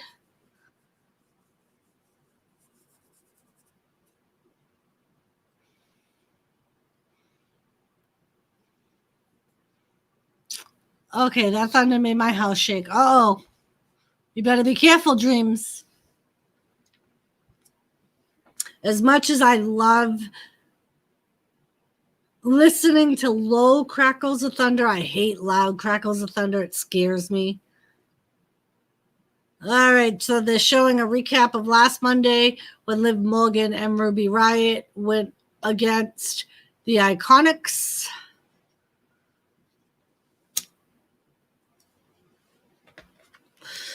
So, Budgies, are you Nick Jones? The loud rolling ones, yes, those are the ones I don't like. They scare the crap out of me. And I think it was because when I was a kid, my mother was petrified of them. Thank you, Budgies. I appreciate that.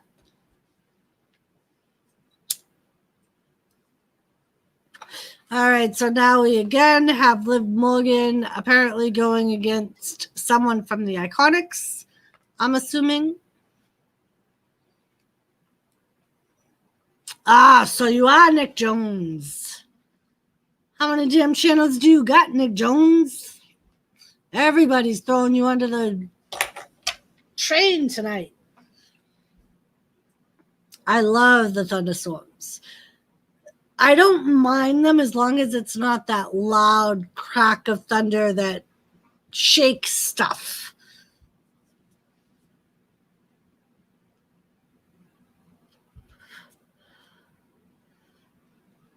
Hey, Nick, I remember that picture. Joseph says. All right, so we got the Iconics talking some crack. And apparently it is going to be Liv Morgan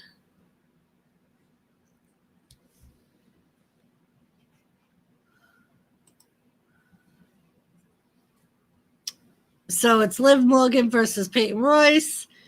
As long as they are predicted and I know what is headed my way, Thunder doesn't bother me.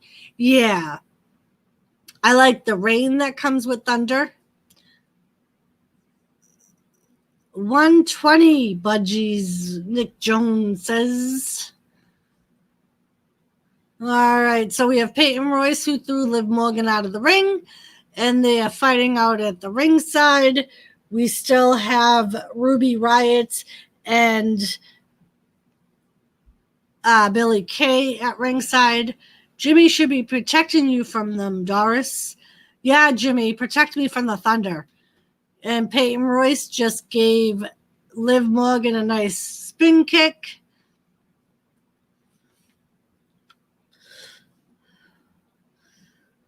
And she's given Liv Morgan some elbows to the chest. Yeah, I know I said crack. I meant crap. And I said crack. Maybe they are talking crack. And we got a close pin on Peyton Royce from Liv Morgan. Peyton Royce kicked out and then gave Liv Morgan a nice kick to the face.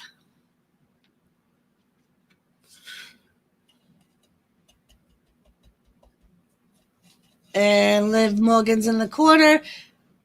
Peyton Royce came running over. Liv Morgan mule kicked her.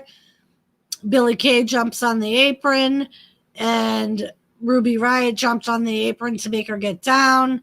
This distracted Liv Morgan and allowed Peyton Royce to get the upper hand. And we got 2-3. Peyton Royce gets the pin on Liv Morgan after the distraction of Billie Kay and Ruby Riott on the apron. Ruby Riott climbs into the ring to help Liv. And now apparently Liv is blaming Ruby Riott for distracting her. And Ruby Riott is saying, I was just trying to help. Billie Kay got up there first. Liv Morgan's just like, what the heck? What are you doing? And this leaves the Iconics happy that they are still putting a wedge between Ruby Riott and Liv Morgan. So, yes, I don't know what is. I was hoping that Liv Morgan and Ruby Riott would work things out and we would get the Riott Squad back. But I don't know if that storyline is going to go. So, what are we going to do, people? All right. So, they are talking about the Asuka Bayley match.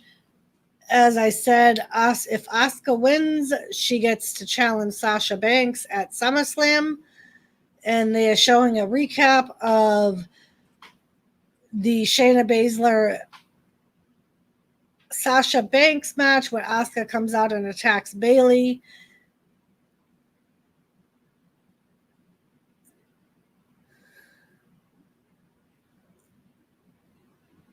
All right. Paul Jones. Good morning, Doris. Good morning, Nick Jones. How are you? Jimmy is probably hiding from Thunder himself. Joseph, ha ha ha. Hello, I'm back. Ha ha ha.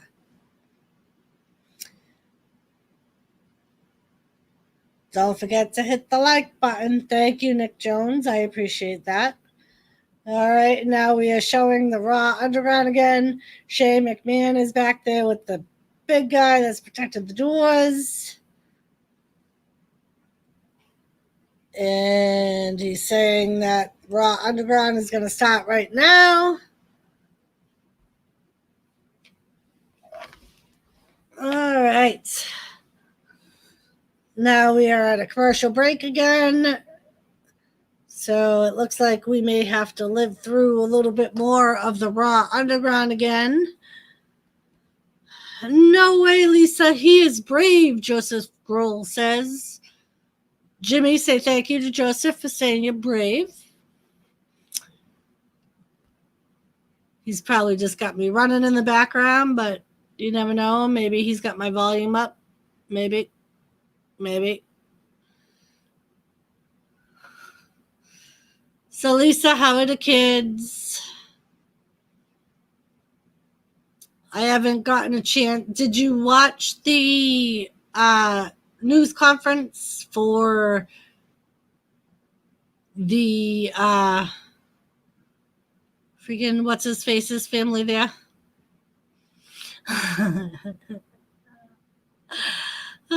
Joseph Jimmy is brave because Doris is there. Thank you, Lisa. Thank you, thank you.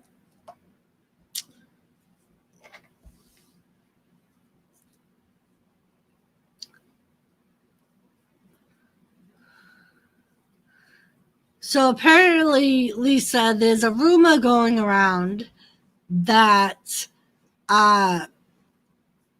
what's his face?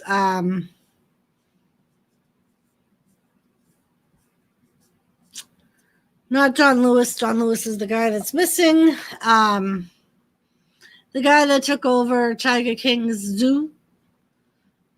Trolling the town Facebook page. That is what you're doing. You're trolling the town Facebook page, probably causing trouble. Jeff, yes. So Jeff, apparently there's a rumor that Jeff is Carol Baskin's first husband. That he changed his name or is under a different identity or something now. And people are wondering if he had Carol Baskin's cell phone number before he even went to Joe's zoo. And if that is what happened, if Karen and Jeff were in cahoots, and that is how Joe Exotic got set up for attempted murder or contract for hire or whatever it is they charged him with. There's absolutely no evidence as far as I know of this, but apparently there was something released saying that Jeff had Carol Baskin's phone number because I believe they were texting. Jeff comes from a family of millions, but anything is possible. That's what I thought too. I'm like, that doesn't even make sense. Number one, I don't even think they're close to the same age. Not that that matters, but all right. So we are in Raw Underground, and we have Riddick Moss against, I don't know who he's facing.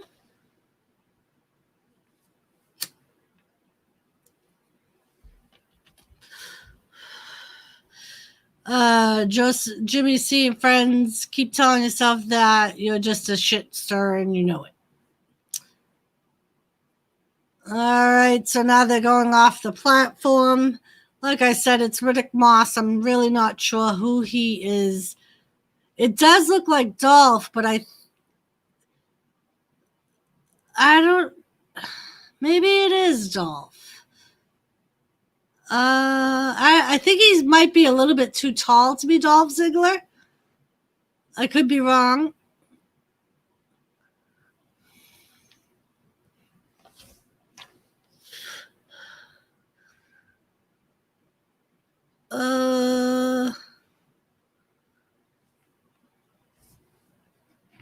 Let's see if I can hear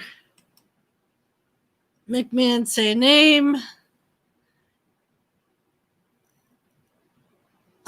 And Riddick Moss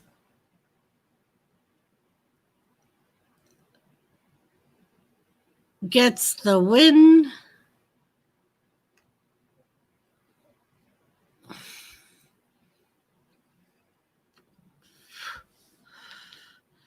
All right, so that was not Dolph Ziggler. Not sure who it was, but all right, now is our Asuka Bayley match. This ought to be interesting. I am fully expecting Asuka to beat the crap out of Bayley. But again, I am not sure if Sasha Banks will be at ringside. I'm sure she will be, because the outcome of this match depends on what her match at SummerSlam will be. And I'm sure she does not want to face Asuka. She did not do too well when she faced Asuka last week. So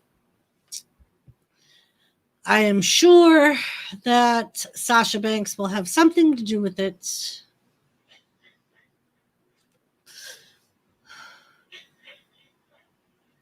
Yes, Lisa, my husband is a shit stirrer, especially on that page. We have a lot of people who are very easy to get riled up, and there's a few people on there like my husband who like to get people riled up. All right, so we have Sasha Banks coming out. So apparently she is going to be at ringside with Bayley. We can hope that the ref will send her out, but I doubt it. We will see, though.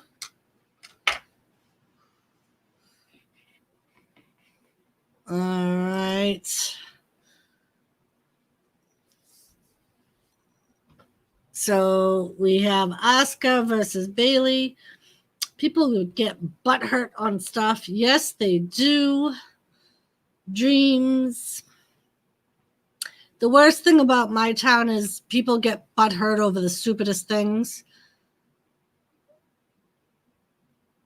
It kills me. They complain about the kids doing stuff that kids do. They're not really causing damage or anything like that. They're being kids, and the people in my town will treat it like they're committing felonies, and they get all riled up about it. And it's like, they could be doing worse things. Go to the city, see. I'll be Apollo. I don't care. All right. So the match between Asuka and Bayley is going to be starting shortly. Like I said, I'm fully expecting Asuka. And sure enough, right at the ring of the bell, she drop kicks Bayley and flings her across the ring. Just gave her the hip attack from across the ring in the corner. And now she's giving Bayley some good kicks. Does a whiplash, kicks Bayley right in the back, goes for a pin. Bayley kicks out. She's now slamming Bayley's head on the ring. And Bayley rolls out of the ring. Asuka's going after her. But there's Sasha Banks. She throws Bayley right into the plexiglass at the barrier. Bayley's on the floor and Asuka's kicking her. Rolls her back into the ring. Goes to follow her in the ring. And she's going to go to the top rope. But she has Sasha there distracting her a little bit by yelling at her. This gives Bayley the chance to get the upper hand on Asuka. Bayley does a flip face first type of thing on Asuka. Goes for a pin, but Asuka kicks out. And now she's on top of Asuka, punching her. I'd hate to be a guy and date Asuka. She'd yell too much. Yes, she would. Asuka gets very emotional. She does Bayley gets a suplex on Asuka, goes for another pin. Asuka kicks out. And Bayley goes for another roll-up pin on Asuka, but Asuka kicks out again. She is trying to stay in control of Asuka. She now has her in a headlock. I don't know if I would necessarily put Asuka in a headlock. Here we go with the lights going out again. They're kind of dimming. We got Asuka, who is trying to fight out of the headlock. Bayley threw her into the ring post, gave her a good kick to the midsection, and Asuka is in the corner. Tried to kick Bayley. Bayley drags her out of the corner and gives her a nice elbow. In another pin attempt, Asuka kicks out again. The ref says it was a count of 1. Joseph, they just showed Sasha again. You girly girl. And we got Bayley still in control of Asuka, kind of giving her some kicks. Asuka's laying on the floor, and Bayley kicks her again. Asuka looks like she's just getting mad, and there goes Asuka, and she rolls up Bayley. She got a 2 count, went for a kick, missed. Bayley flung her off. Then Asuka stands up and gives Bayley a kick anyway. And there goes the lights again, dimming. The ref is kind of looking around. The combatants in the ring don't seem to be taking much notice to it. The ref is, but people out in the audience seem to be looking around. But we have Asuka, who's back in control of Bayley, and she just gave Bayley a German suplex, and now she's going for a running hip attack right into Bayley's face and goes for a pin. Bayley kicks out at 2. And Asuka is trying to pump herself up. Joseph, you can kind of see Sasha in the background. And Asuka goes for another hip attack, but Bayley catches her and flings her into the top turnbuckle face first. They are pretty close to Sasha. I wouldn't be surprised if Sasha did something. The ref is kind of walking backwards, looking at Bayley, but he's not really taking his eyes off Asuka, which is good. We got Bayley, who missed a knee and is on the middle turnbuckle, and Asuka's giving her some kicks. And now she just gave Bayley a kick from the top rope, got a pin. Bayley kicked out at 2. So another close pin attempt. And we are at a commercial.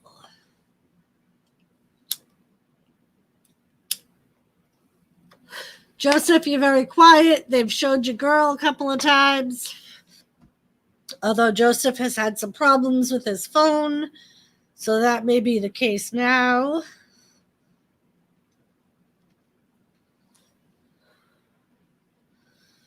All right, so we are at a commercial break. I hate when they go to commercials in the middle of a match. Remember back in the day when they really didn't do that? They waited for the match to be over to go to a commercial. That Dairy Queen looks good. It does look good, Dreams. I've been dying for a nice ice cream cone. And Jimmy will say, we have ice cream in the freezer. And it's like, I know we have ice cream in the freezer. It's not the same, though. I want a nice ice cream cone. And no, I don't want to make my own ice cream cone. We got a damn ice cream place right down the road. We got 2 of them. One down that way and one down that way. And both serve food, too, so we could even go for food. I could fill his belly and then get ice cream. I don't see anything wrong with that. Do you see anything wrong with that? I don't see anything wrong with that. But, like I said, he'll always say, there's ice cream in the freezer. I want the fucking ice cream in the freezer. Mark works at Dairy Queen. Must be nice. Does he bring you home, Dairy Queen?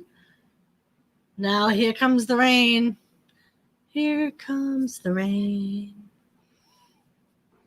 Let it rain, Dreams, let it rain.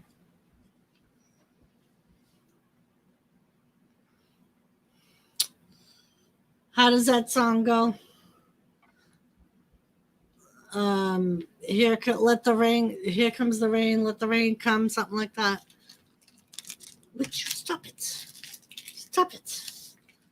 Stop it.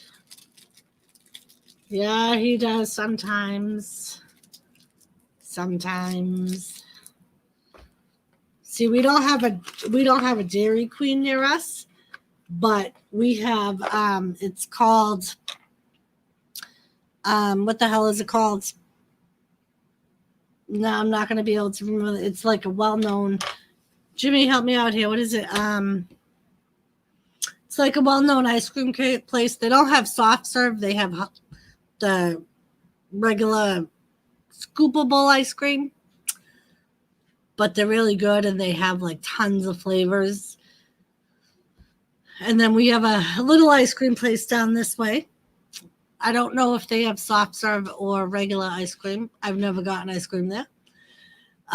Dreams, I actually think they might even have more than 31 flavors. What the hell is it? They have a couple of them. There's one up here. There's one down in Mass. And I can't for the life of me remember the name. Hi,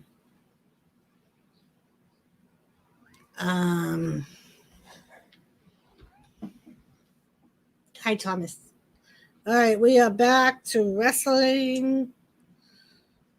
Asuka's on the top rope. She gives Bayley a drop kick.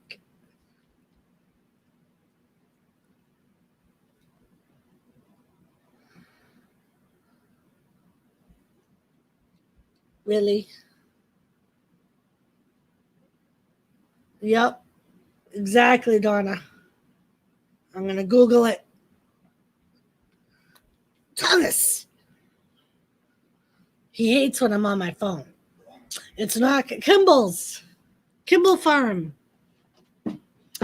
Yeah, it's not Cavell. The name is Kimball Farms. And the one down in Mass has like a little petting zoo and a little mini golf thing. The one up here is just ice cream and food, which is fine with me. So Bayley has Asuka in a knee lock. Asuka gets to the bottom rope, makes her break the...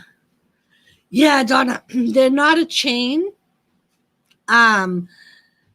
It's a local ice cream place. There may be like 3 of them, but they're only in this area. I think there's 2 in Mass and 1 here. But other than that, I don't believe they're a like nationwide chain like Carvel or Baskin Robbins or Dairy Queen.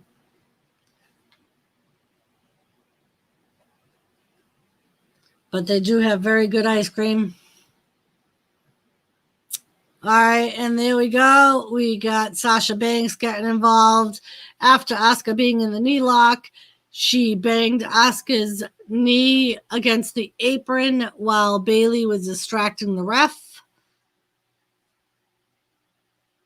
Kind of figured that she was going to get involved somehow. And my fan, I ended up unplugging my fan, but that's all right. All right, so now we got Bayley back in control of Asuka thanks to Sasha.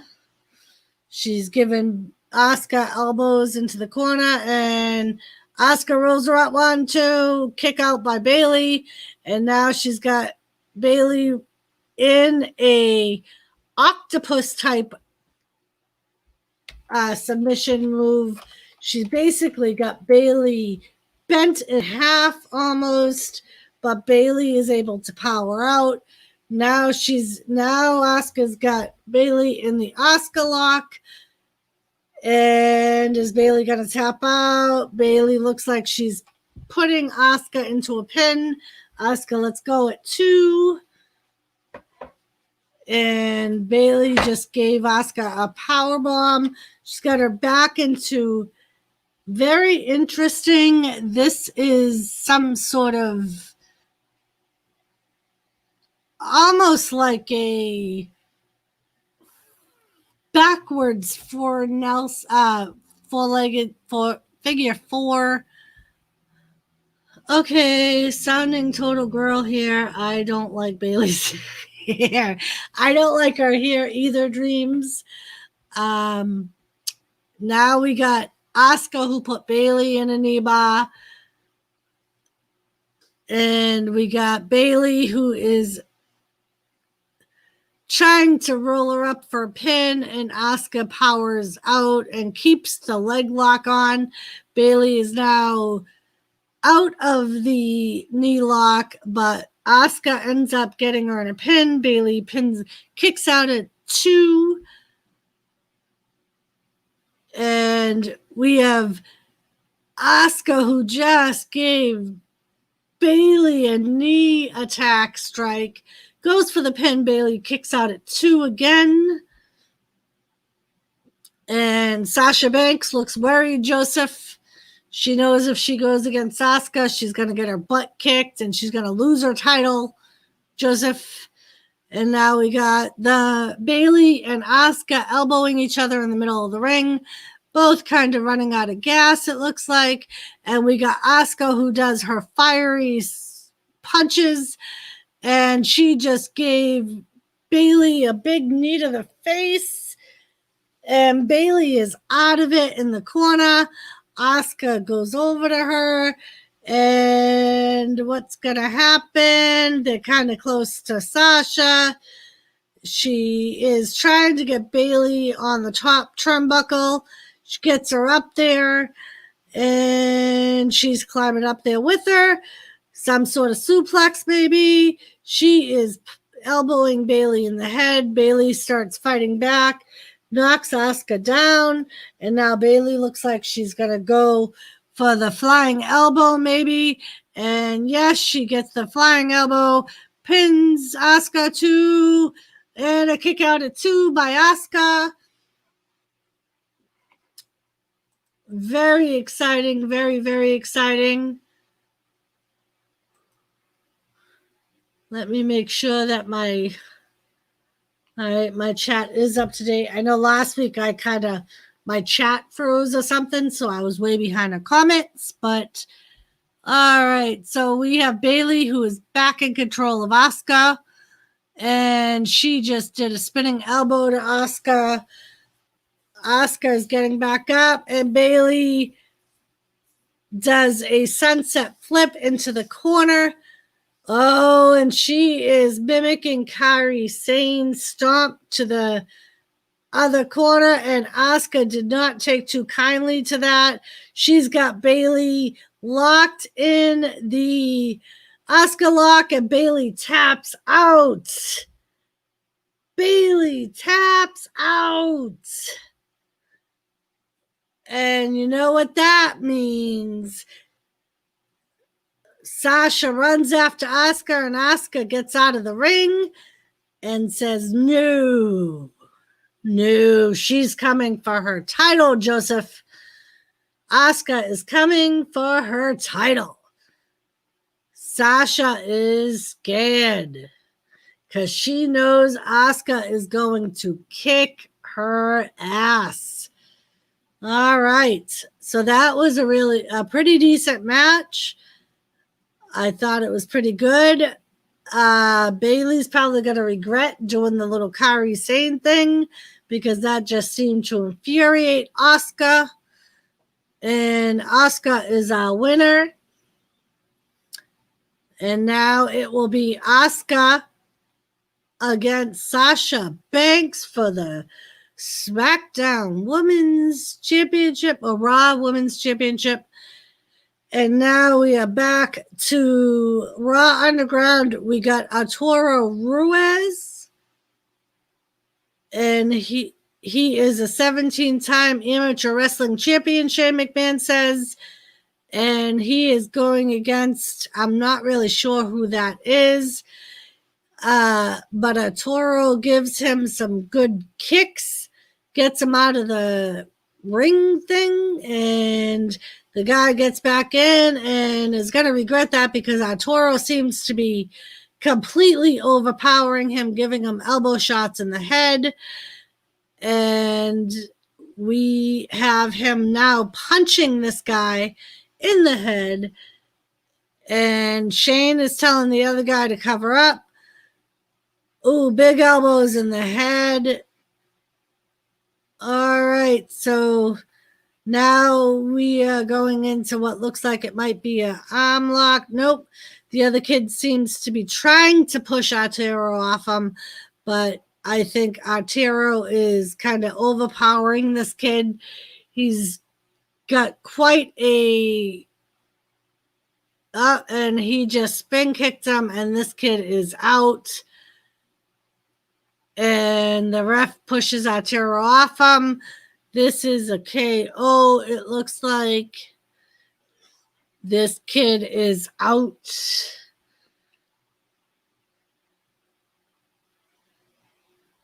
All right. So now Shane McMahon is asking if anybody wants to take on this Arturo guy. Everybody's kind of looking the other way, like, nope, don't want none of that. And now we are on another commercial break. Another commercial. I mean, I guess this Raw Underground thing could be pretty decent.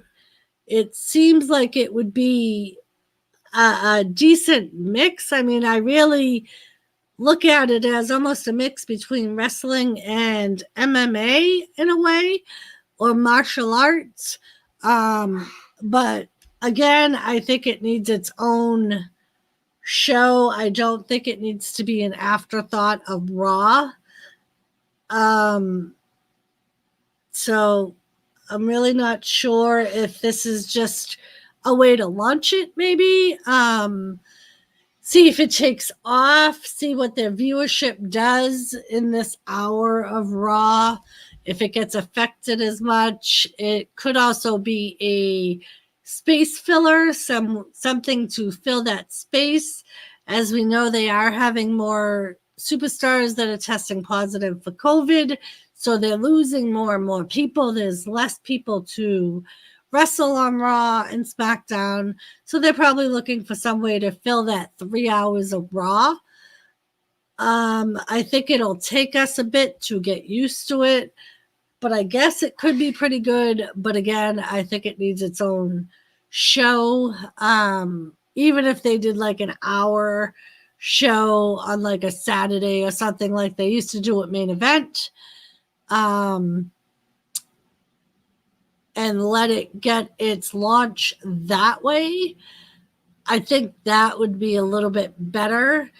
I mean, if they're looking for a time crunch, why don't they show an old, like have an old match from a pay-per-view or something like that? It's new and it's like Fight Club early Impact feel. Right, Dreams. Like I can see it taking off. I think it would be pretty cool, especially if we got to know the people that are the wrestlers that we don't know that are on it, like the Arturo Russo guy, Riso, whatever his last name was, to be a 13-time amateur wrestling champion, and we haven't seen him. Right, that's how I feel. I feel like it needs its own show. Like I said, maybe even like an hour, like on a Saturday, or like remember back in the day when they used to do Saturday Night Main Event, maybe something like that. And now we have another recap of the Playhouse from SmackDown. That was kind of weird last week. If you saw the Fiend, Bray Wyatt, and Braun Strowman segment on SmackDown last week, not really sure if that was a whole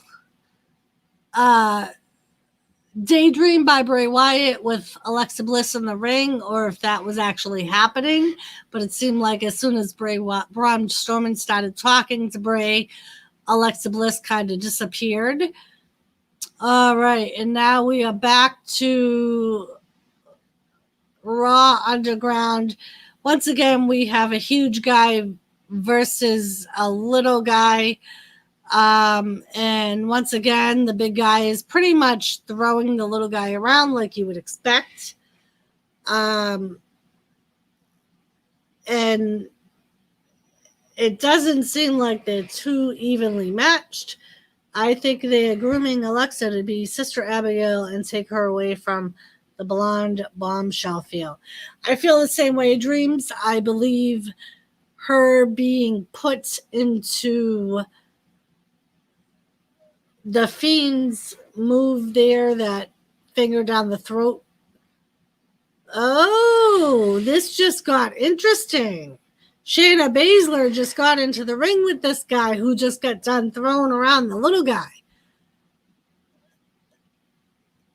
And now she's bad mouthing this big guy, but Shane McMahon is telling him to get out of the ring and give Shayna Baszler the ring. And he wants to know who's going to take on Shayna. I don't know. That girl on the other side seems to be pretty big. And Shayna Baszler seems to be attacking some girl who doesn't look like she has much wrestling or MMA experience. And now we have another girl who is coming in, and Shayna Baszler is pretty much pummeling her too. And here comes this pretty good sized girl who I thought would be the one to get in the ring with Shayna. And she had Shayna in a headlock, but it looks she's got Shayna in some type of lock. Shayna's trying to power out and punches her. And it looks like she kind of just knocked this chick out. And now Shayna is in the ring with three women, one pretty good sized girl. We got the two smaller ones going after Shayna, and now this good sized girl went after her, and Shayna gave her a right hand, and she's kind of flipping the other two around. And now she just power slammed this blonde girl. And now she's got her in the Akuta clutch, and the girl taps out. Shayna Baszler is your winner. Yeah, that big guy did kind of remind me of Kali. You're right, Dreams. All right, so now Shayna Baszler has made her impression on Raw Underground. Oh, and now we have our riders who apparently have flipped over a car. I don't know how I feel about this angle. I know Vince McMahon is known for doing things that go along with what is happening in the world, but with so many people being hurt in these riot things, I'm really not sure how smart it is to promote it. Yeah. I mean, I'm assuming that these rioters are some group, almost like when Eric Young came in with his group there into NXT. They were like Anarchy or something like that. I almost feel like it's going to be something like that, but I don't know how I feel about it, how they're going about it. Well, there's Ric Flair, so he doesn't have COVID as he's there. Right. And so, yeah, he had been out. I think they showed him last week, but other than that, he had not been on for a week or two. And I know that they had said that apparently him having it was a rumor. He denied testing positive, but apparently it was on the news that his wife tested positive. So they may have just had him stay in the background because of his wife testing positive. But if he's on the road with Randy Orton and Charlotte Flair, I don't see how he could be near the wife. Right. I do know that he does have some health issues. But if he's I'm sure they're not traveling really because they've been at the performance center. So they're probably just held up in a hotel somewhere if they don't live in the Florida area. But yeah, so I knew that him having the COVID was rumor and hadn't really been proven. And I know that he had denied testing positive. And I know some people questioned how his wife could have it and him not. But like I said, if he is not at home with the wife, if he's staying on with WWE in Florida, then he's not staying with the wife. So that would make sense. I think The Rock's talking wrestling with another woman like this.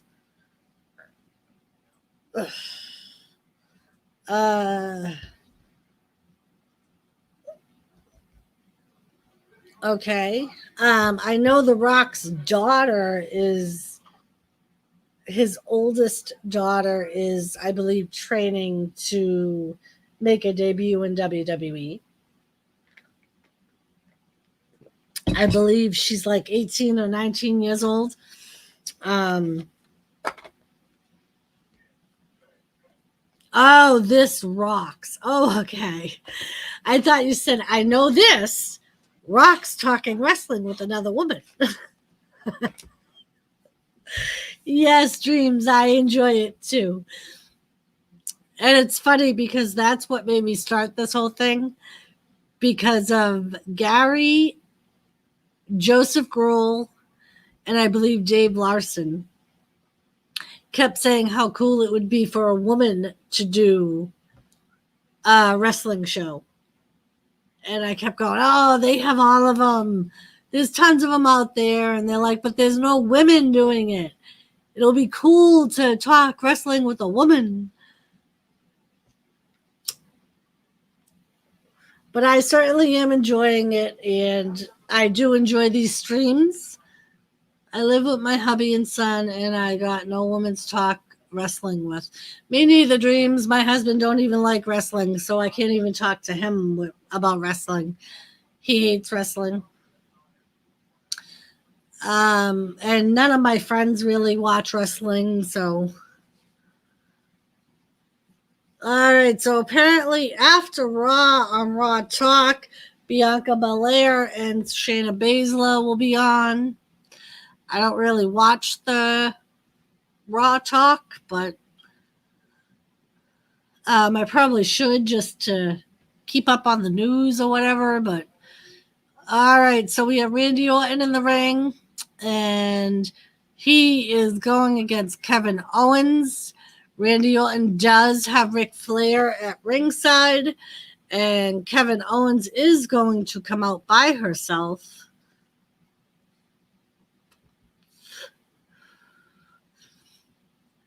Like I said, I don't know if Kevin Owens is going to get anything out of this match other than a win over Randy Orton. I don't believe this is going to affect Drew McIntyre's match with Randy Orton. I don't think there's any special stipulations on this match. I think it's just Kevin Owens trying to do the whole conscience thing of the WWE and right the wrongs that Randy has committed against some of the legends like Big Show, Edge, and Christian. All right, and they lock up, and they're just kind of still locked up. No one's really got the upper hand against the other. We got Kevin Owens, who's in the corner. Randy Orton pulls him out of the corner as the ref starts his count. And now they are in the middle of the ring. Randy Orton has Kevin Owens in a headlock. And yeah, it just seems like they're not really doing many moves. They're just kind of grappling right now. And Kevin Owens threw Randy Orton into the ropes. Randy Orton gave him a big shoulder, went off the other rope, and got a big elbow from Kevin Owens. Randy Orton rolls out of the ring on the side of the ring that Ric Flair is on. Again, Ric Flair looking like a 75-year-old pimp with his gold chains on and his polyester suit. Kevin Owens give Randy Orton a big right hand on the outside of the ring. And they are over by the announcer's table. And Kevin Owens gets a big thumb to the eye by Randy Orton. Randy Orton gives him an uppercut, and he's going to throw him over the announcer's table. Nope, he tried headbutting him into the announcer's table, but Kevin Owens reverses it and slams Randy Orton into the announcer's table. And he's going to throw Randy Orton back into the ring.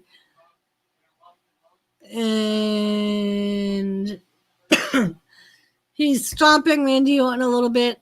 I'm surprised Randy Orton's not up yet. And I'm surprised Ric Flair, the dirtiest player in the game, has not tried getting involved.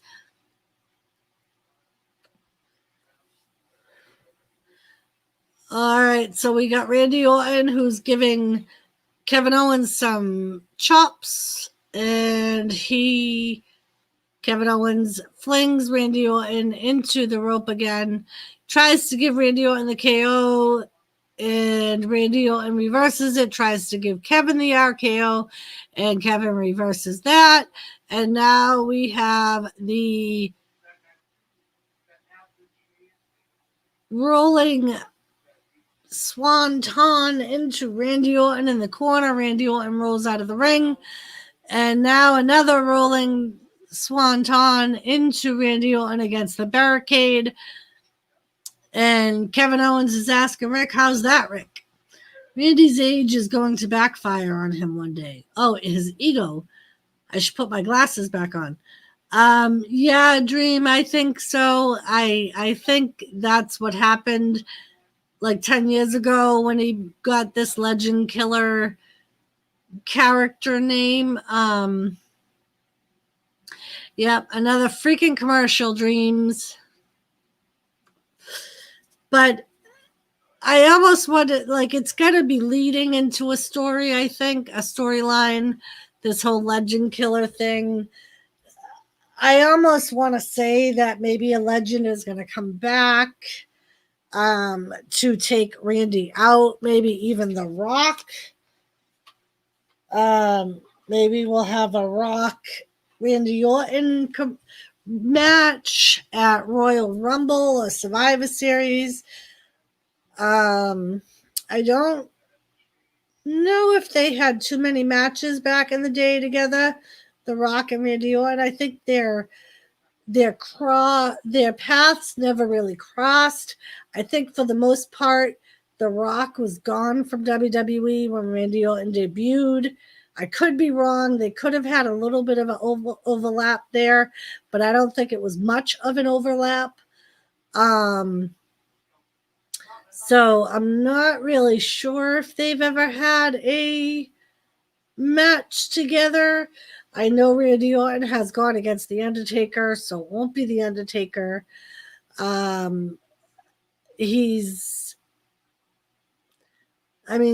All I could think is there's The Rock, but I can't see The Rock coming back. I know he was kind of talking to, I think, John Cena, maybe about a match. They were kind of going off Twitter off one another.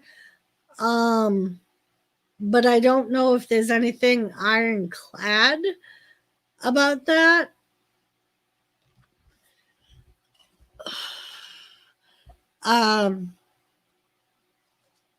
Yeah, John Cena would be a good one. I do know that they did face each other not too long ago.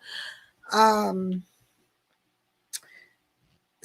Punk would be a decent one. I think CM Punk would be a good one, definitely, to come against Randy Orton.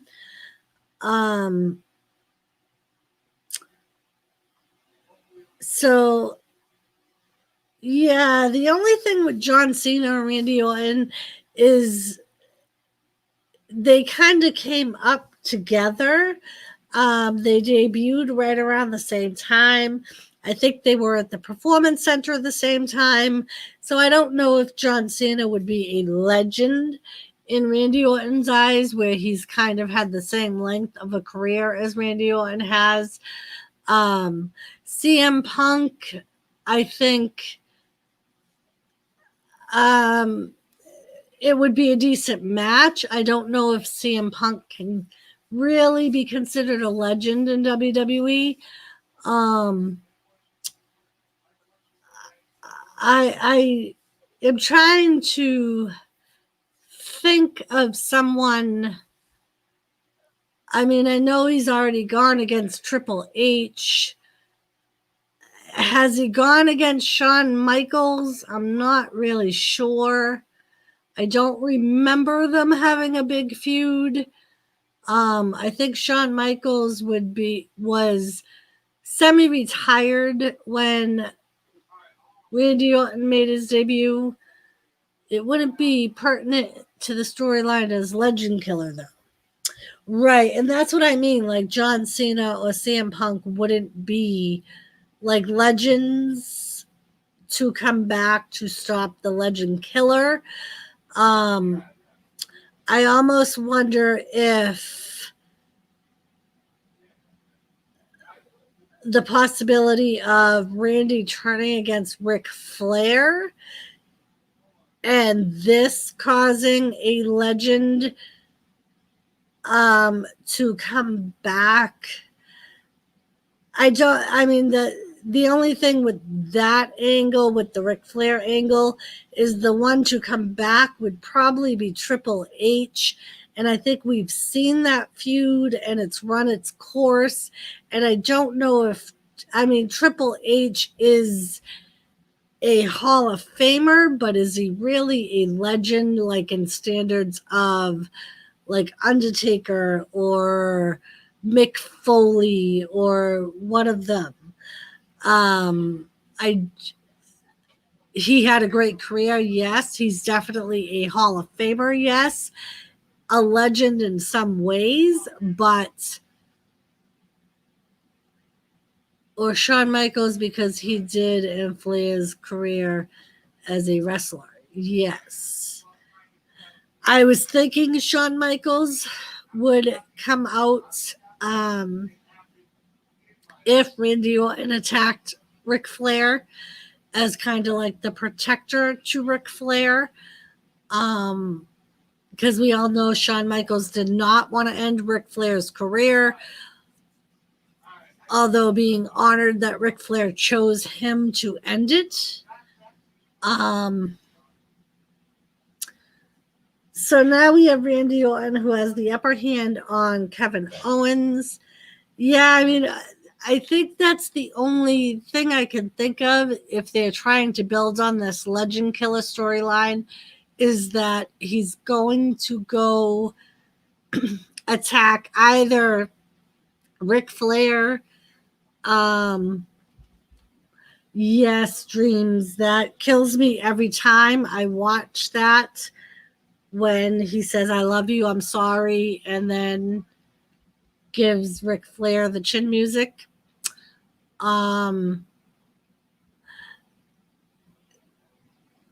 So, I can't really think of anyone else that would be like legend status that would come back. And something like an attack on Ric Flair is the only thing that I could think of that would really bring a legend back. I lose my mind if Dave Bautista came back. Might have to pick me up off the floor. I will pick you up, Dreams.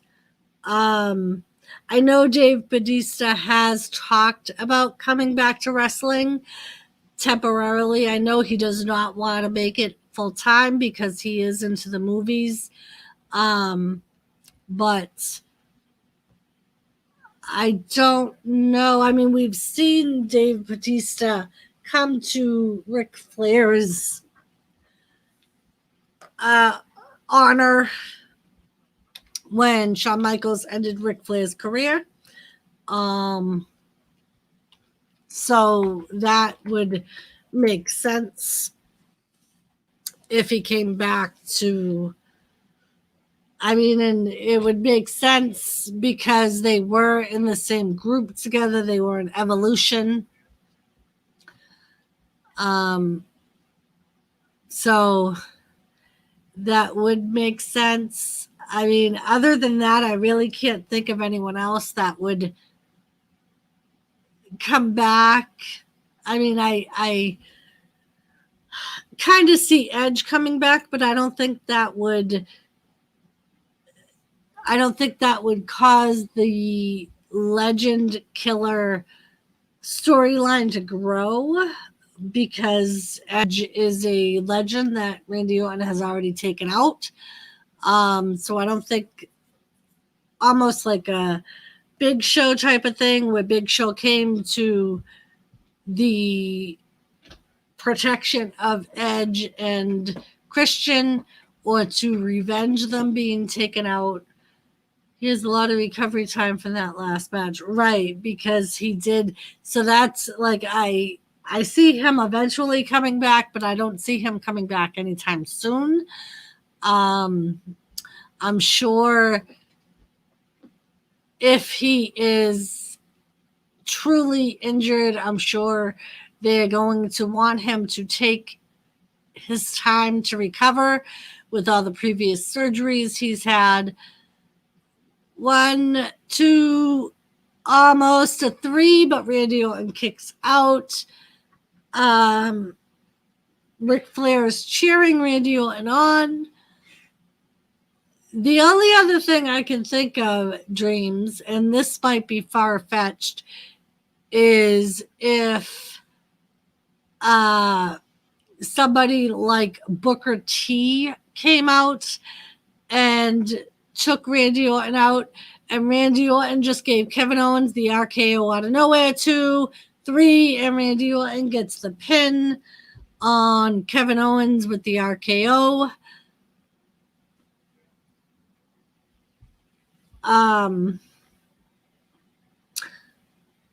Because I don't really see, like, yes, that would bring the house down. I don't see Sting coming back. Sting isn't in the, he doesn't have the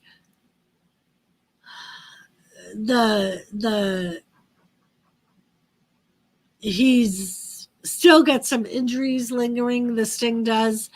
And also because of the age thing, I don't see him coming back. The Undertaker, like I said, they've been there, done that. Undertaker has already beaten Randy Orton a few years back, when he did his last Legend Killer thing.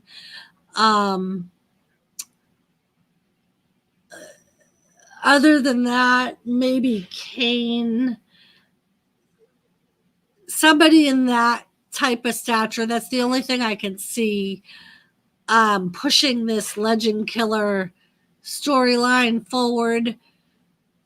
Like I said, is Randy Orton turning on Ric Flair, which I can see. He's done it before. Just the way he kind of looks at Ric Flair from the corner. Let's see. What are we going to say?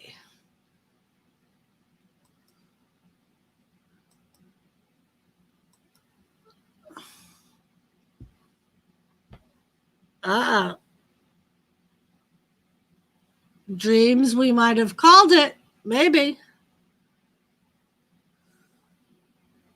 We will have to see. Do you think this is going to be when it happens, Dreams? Maybe. Maybe we called it. I think if we call this, Vince McMahon should hire us, Dreams. If we can figure out their storylines before they get them out. Screams at my TV, no more commercials. Well, Dreams, if it makes you feel any better, it's 11:15, so this should be the last commercial. So if that makes you feel any better. I know it probably doesn't, but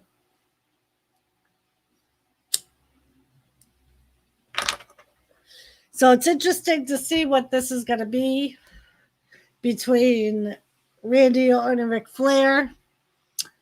We need a cool little title for our WWE team. Yes, we do.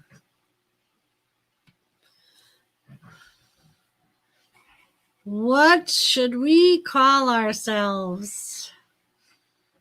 Oh.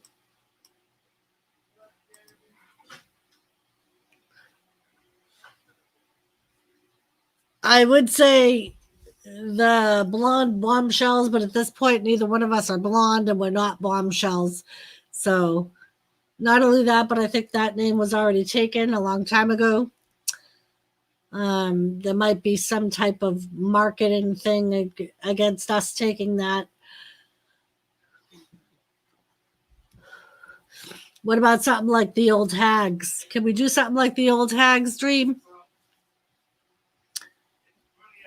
Oh, this seems like a good TV show, movie. I don't think this is a hospital. Oh, so is this the New Mutants? Double D Wrestling. There you go. Dreams and Doris. There you go. Double D Wrestling.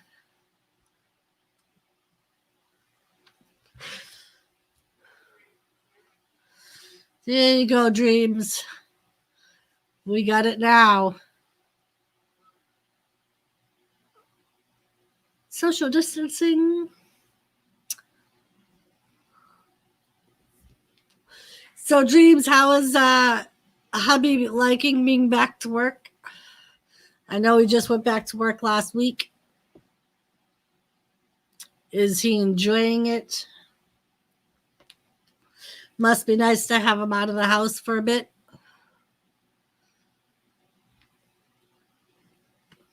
Very good.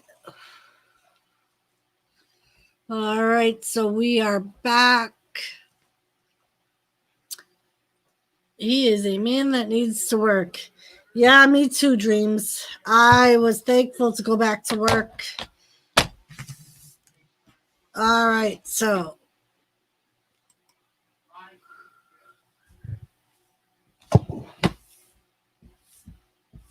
Uh-oh. Why does he have a right to be mad at Ric Flair?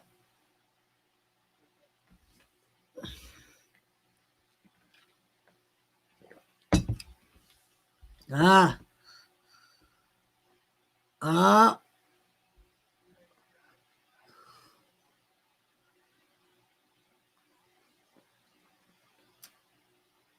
Ah. You're the nature boy.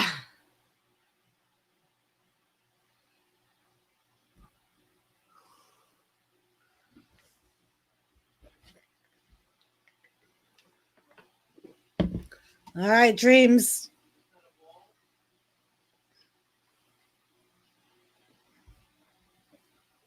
We're going to have to see where this goes. Is it going to be an RKO out of nowhere?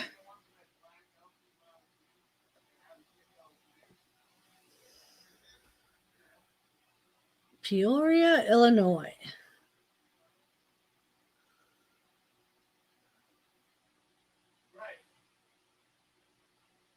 I'm feeling it too, Dreams. Randy Orton always gets emotional when they, right before he RKOs one of his good friends.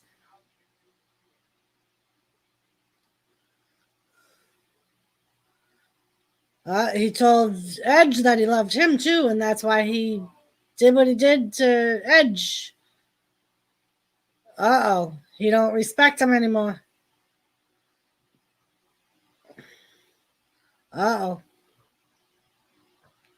Uh-oh, here it comes, Dreams. He's a liability. He's got to take out the liability, Dreams. Here we go.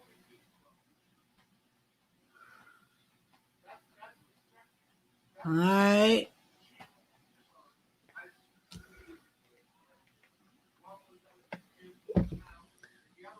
Oh, shit. He's going to go there. Oh, shit. He's going to talk about his sons. Uh-oh.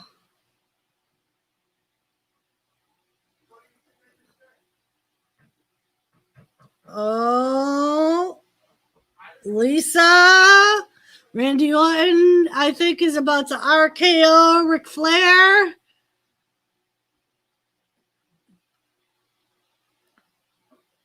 Oh. Lisa, I know this means nothing to you, but this could be big. This could be big.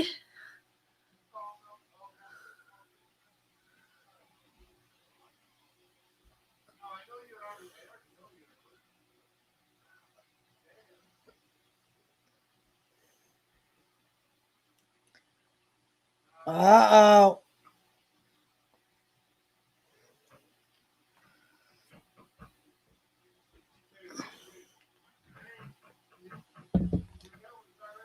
I think Ric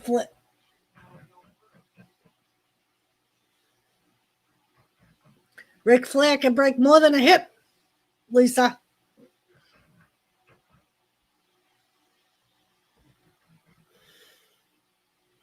Uh-oh.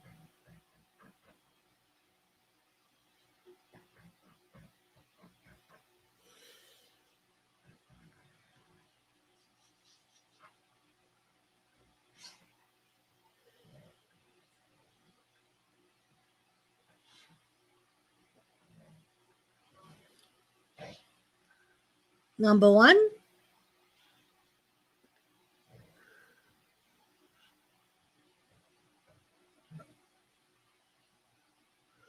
He's not here anymore.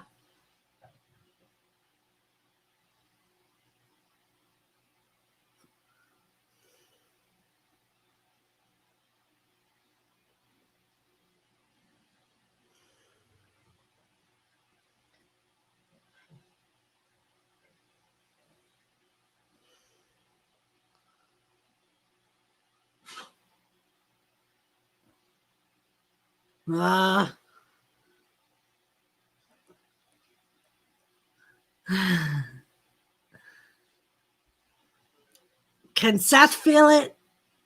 Dreams.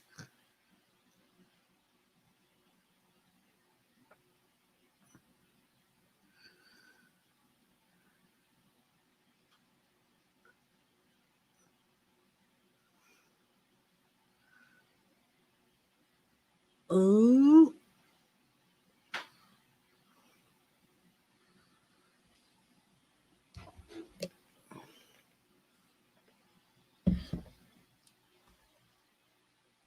Oh, Dreams.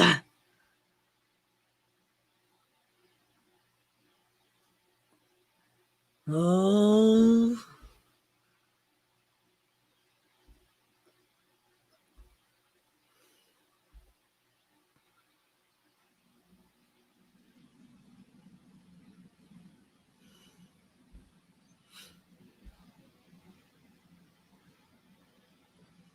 Gun.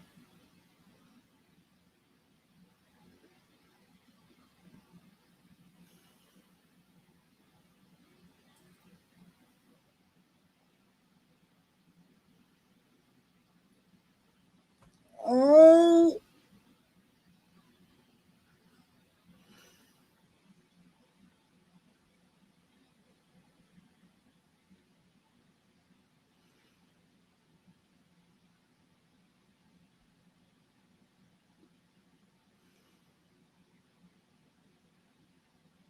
Oh. Dreams.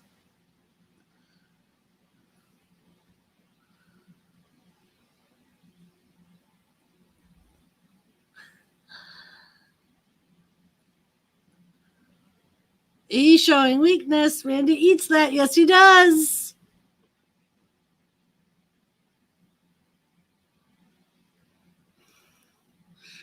Randy's fighting. He's listening to the voices in his head. The voices in his head are arguing dreams.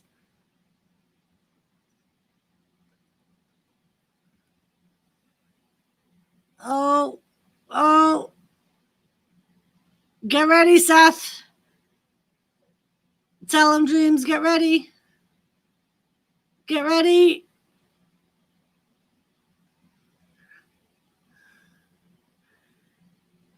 I knew it was going to happen. I knew it. You knew it was going to happen, Dreams.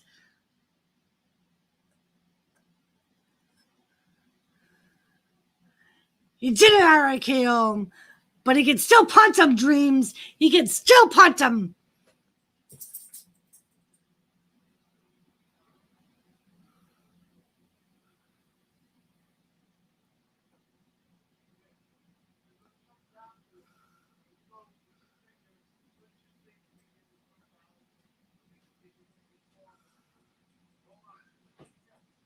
Is he going to go for the punt? Oh, he's got that look in his eye, Dreams. He's got the look in his eye. He's got the look, Dreams. Ready? He's going to go back. Oh, look at him. He's Dreams. There he goes. There he goes. Is Drew McIntyre going to come out to say Ric Flair? Oh, and the lights go out. What is this, Dreams?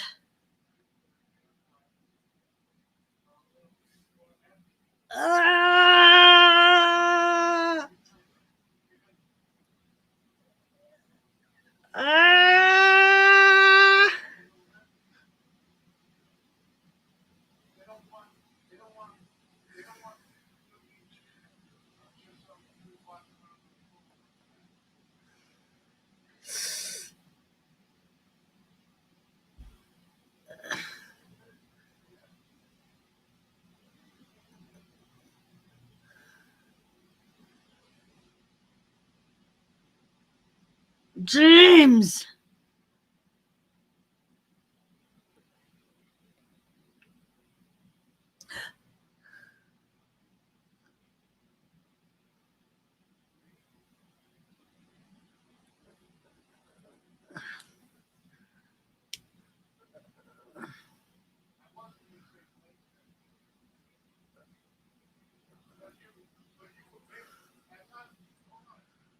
Oh, Dreams.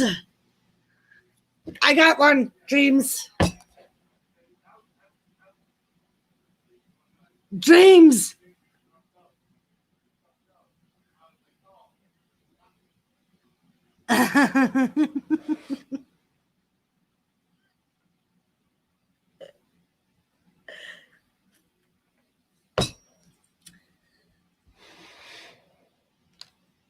Oh, Lisa, we called that. Dreams and I called that a long time ago.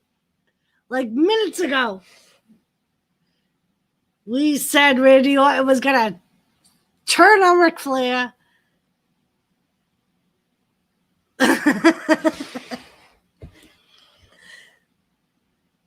Little son of a bitch. You bastard. I'll scream it for you, Dreams.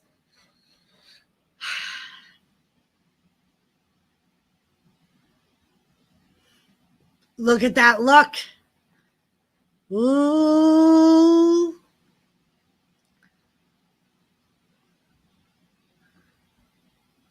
Oh, my goodness.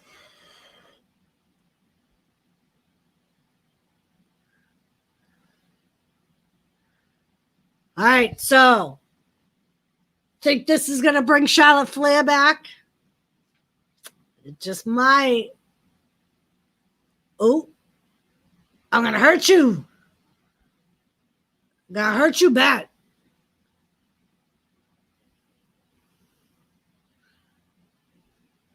All right, can you just imagine how many people in the wrestling world Ric Flair knows? And Charlotte Flair probably has all of their numbers. So she gonna be calling somebody up. She gonna be calling them all. Yeah, Drew just said it all. Well, that was a very climactic end to Raw. If any of you are still out there, we have proof that Dreams and I called it before it actually happened. And I have proof that Lisa said Pornhub has nothing on me. So thank you very much, Lisa. I appreciate your support. And I'm glad that you know what Pornhub sounds like and that they got nothing on me.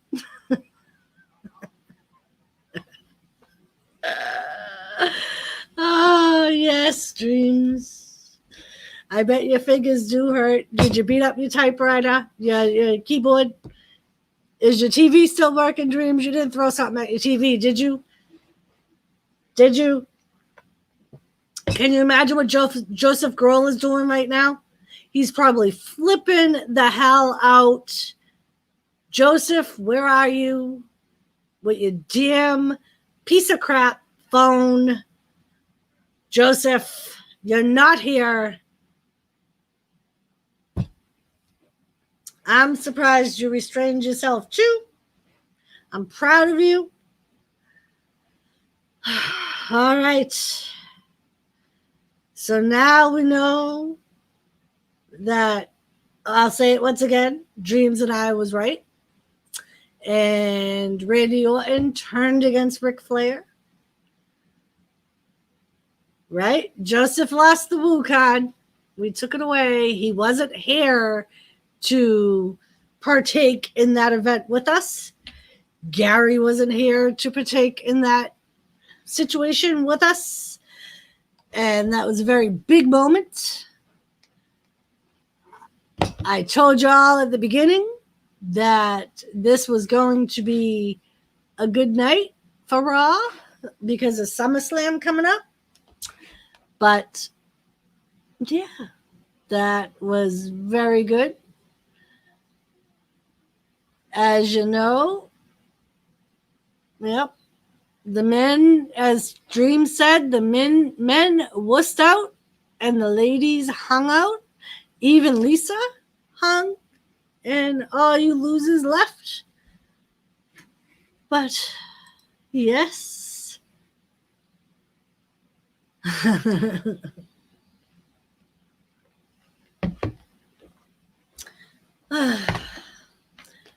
So I'm happy y'all watched Raw with me. Happy that we got to see that all happen together. And hopefully SmackDown this week is just as good with the women's battle royal for the number one contender for Bayley's title. Lisa, you should have heard me yelling at my TV.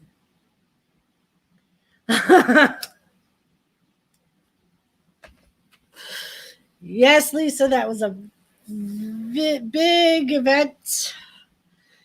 Big to-dos. And the best part was, even before all that started happening, Dreams and I said, Randy Orton's going to turn against Ric Flair. And that is going to cause a legend to come back. That was a moment. Randy Orton's back to his evil ways of turning against his friends. Now, if Roman was involved, I would have been all up on that. I mean, watching. Yeah. Hopefully Roman, maybe that's what'll happen. Maybe Roman Reigns will come back. He's not really a legend, but his father is. His father is. Right, but who in the Four Horsemen is still able to wrestle? Arn Anderson isn't. He got that broken freaking neck. And then we have Benoit, who's dead. We have Dean Malenko, who still wrestles, who isn't an active wrestler, but he is in the back. And The Rock's father, you were right, Lisa.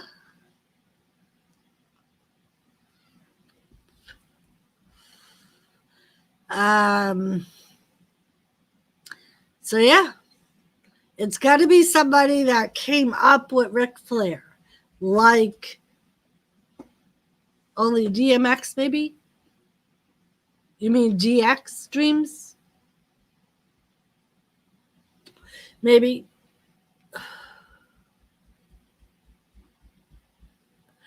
Julius the Jew, I still haven't made up my mind how I feel about Raw Underground.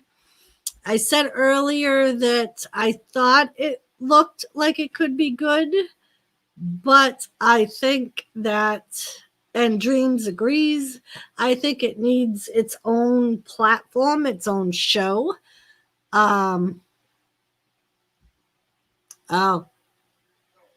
DMX is a top 10 rapper of all time.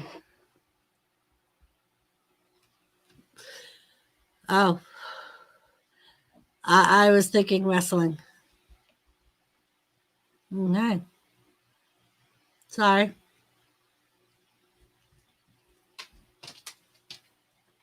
All right. DMX is fine. All right.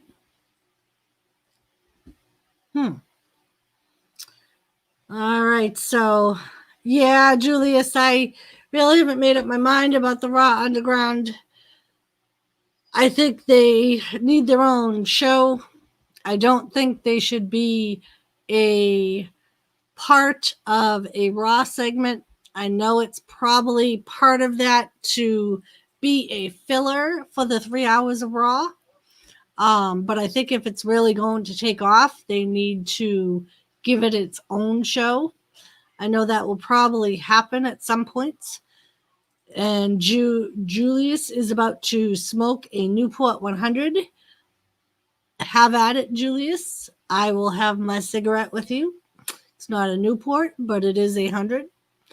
So yeah, that is how I feel about the Raw Underground. I think it could take off. I think it would be decent. It seems like it would be pretty good if we got to know the people on it and a little bit of background on them all. Some of them are ones I am not familiar with. Some of them, obviously, I am familiar with, but yeah, Dreams, they needed something to fill up some time on Raw. It's certainly better than the talking that they were doing before they came out with this.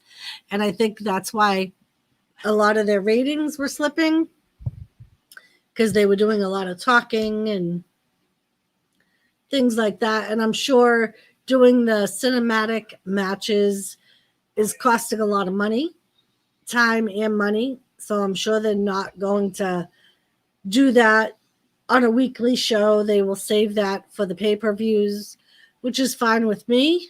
But yeah.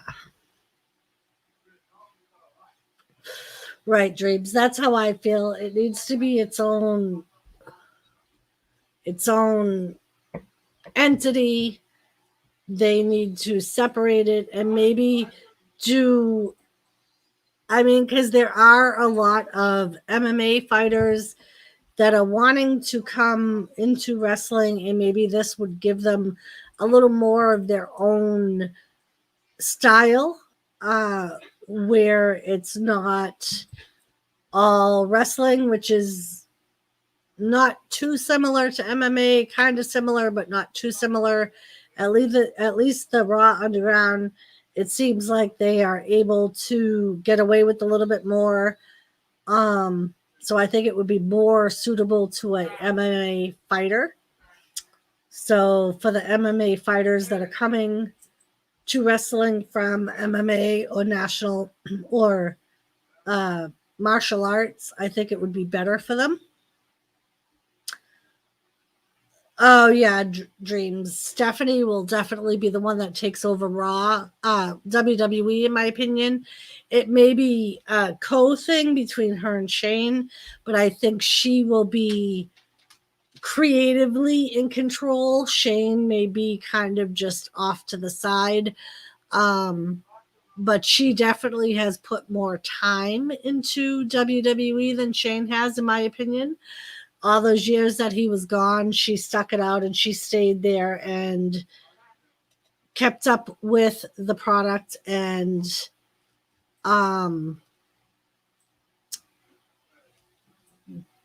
kept in there where Shane took off and went into his own business adventures, which is fine.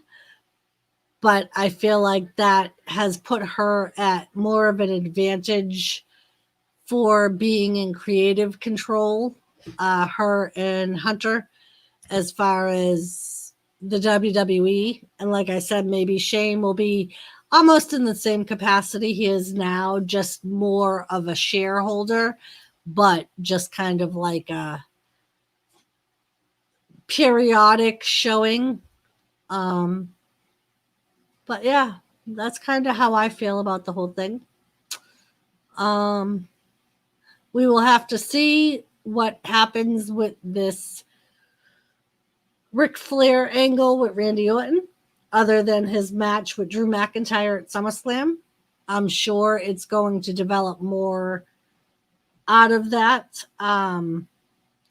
Like I said earlier, it could be a venue for Charlotte to return to revenge her father. Kind of like Stephanie always did when Vince McMahon was injured. She would call on someone to help her, like Triple H or something like that. I'm sure it's going to be along the same lines with Charlotte. Maybe it will even be Triple H that she pulls out of the woodworks to, I'm sure he wouldn't need much encouragement. He is very good friends with Ric Flair. So I'm sure Charlotte wouldn't take too much to convince Triple H to avenge Ric Flair. Right. And I still almost think it's got something more to do than with the rioters. I still almost feel like it's got some hello, Fiery Skulls, man.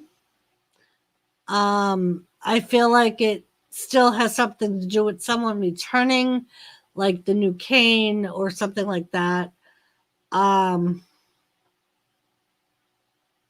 Yes, Julius, I do. So yeah, it's kind of peculiar that the lights went out just as Randy Orton did that. Oh, that's kind of cool. So yeah, I feel like it might have something to do with the rioters, but I don't think they're 100% responsible. And like I said on one of my videos last week, I was thinking that maybe the rioters had something to do with the stalker. I know the stalker was on SmackDown. I know it seemed like they dropped that angle, but I wonder if this is just a different way to bring that angle back. Because he did wear a black hoodie, watched people. I know they're not really watching people, but this could be his next step. And there were a lot of rumors of it was more than one person. So we will have to see if this rioters thing is going to be a play off of that angle, which I think it could. There's a possibility for it, because they never continued with that angle I don't know if they would have dropped it. It seemed like it would be a decent type of angle for someone returning. So I don't know. Yeah.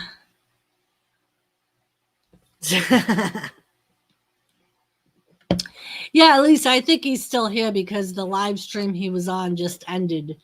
So he decided to pay a visit to his wife because now all the cool people are here.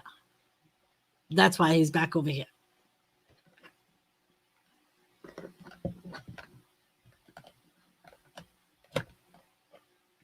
Hi, Jimmy. But yeah, I mean, there's so many different places they could go, both the Rioter Stalker angle and the Randy Orton Ric Flair angle.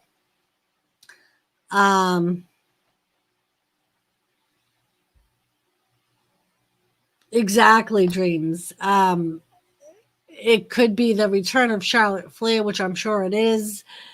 But it could also be the return of some legend that's going to put an end to Randy Orton at like Royal Rumble after. I mean, for all we know, he could win his match against Drew McIntyre and win the championship, and then somebody comes to avenge Ric Flair when he least expects it. And then the Rioter thing, there's so many places they could go with that. So it ought to be interesting to see where they take it all. But I just want to say again, Dreams and I called it before Randy Orton did what he did. I'm sure some other WWE fans may have also seen it coming.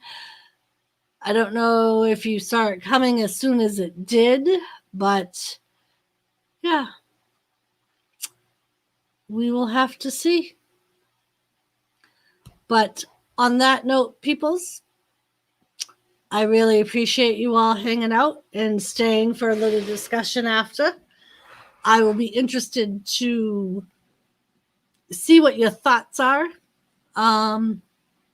I will do my live stream on Wednesday as usual. I may not do the NXT live stream. I may just do the wrestling talk like I was doing, and we can kind of follow up on the Raw talk and see after some people get some time to put some thought into it and see where they think these angles are going to go. And we will have to see what other developments come up. But other than that, I hope you all join me again on Wednesday and we can continue this talk as Thomas is being his usual self, letting me know he's still here. But I appreciate you all. I appreciate you all hanging out and showing your love, and love you all. All right, Dreams, I look forward to seeing you. And anybody else who would like to join me next Monday for Raw, and we can see where this Randy Orton angle is going to go. If you would just like to talk about wrestling, join me on Wednesday and we can discuss it a little bit further. Other than that, I will see you people later. Be there on Wednesdays, even though I don't know nothing about wrestling. All right, Lisa, because you know we always end up talking about other stuff after. All right. Love you guys. Thank you very much. And I am going to call it a night. And peace out. Like I said, thank you for joining me. Love you all. And see you all later. Thank you. Bye.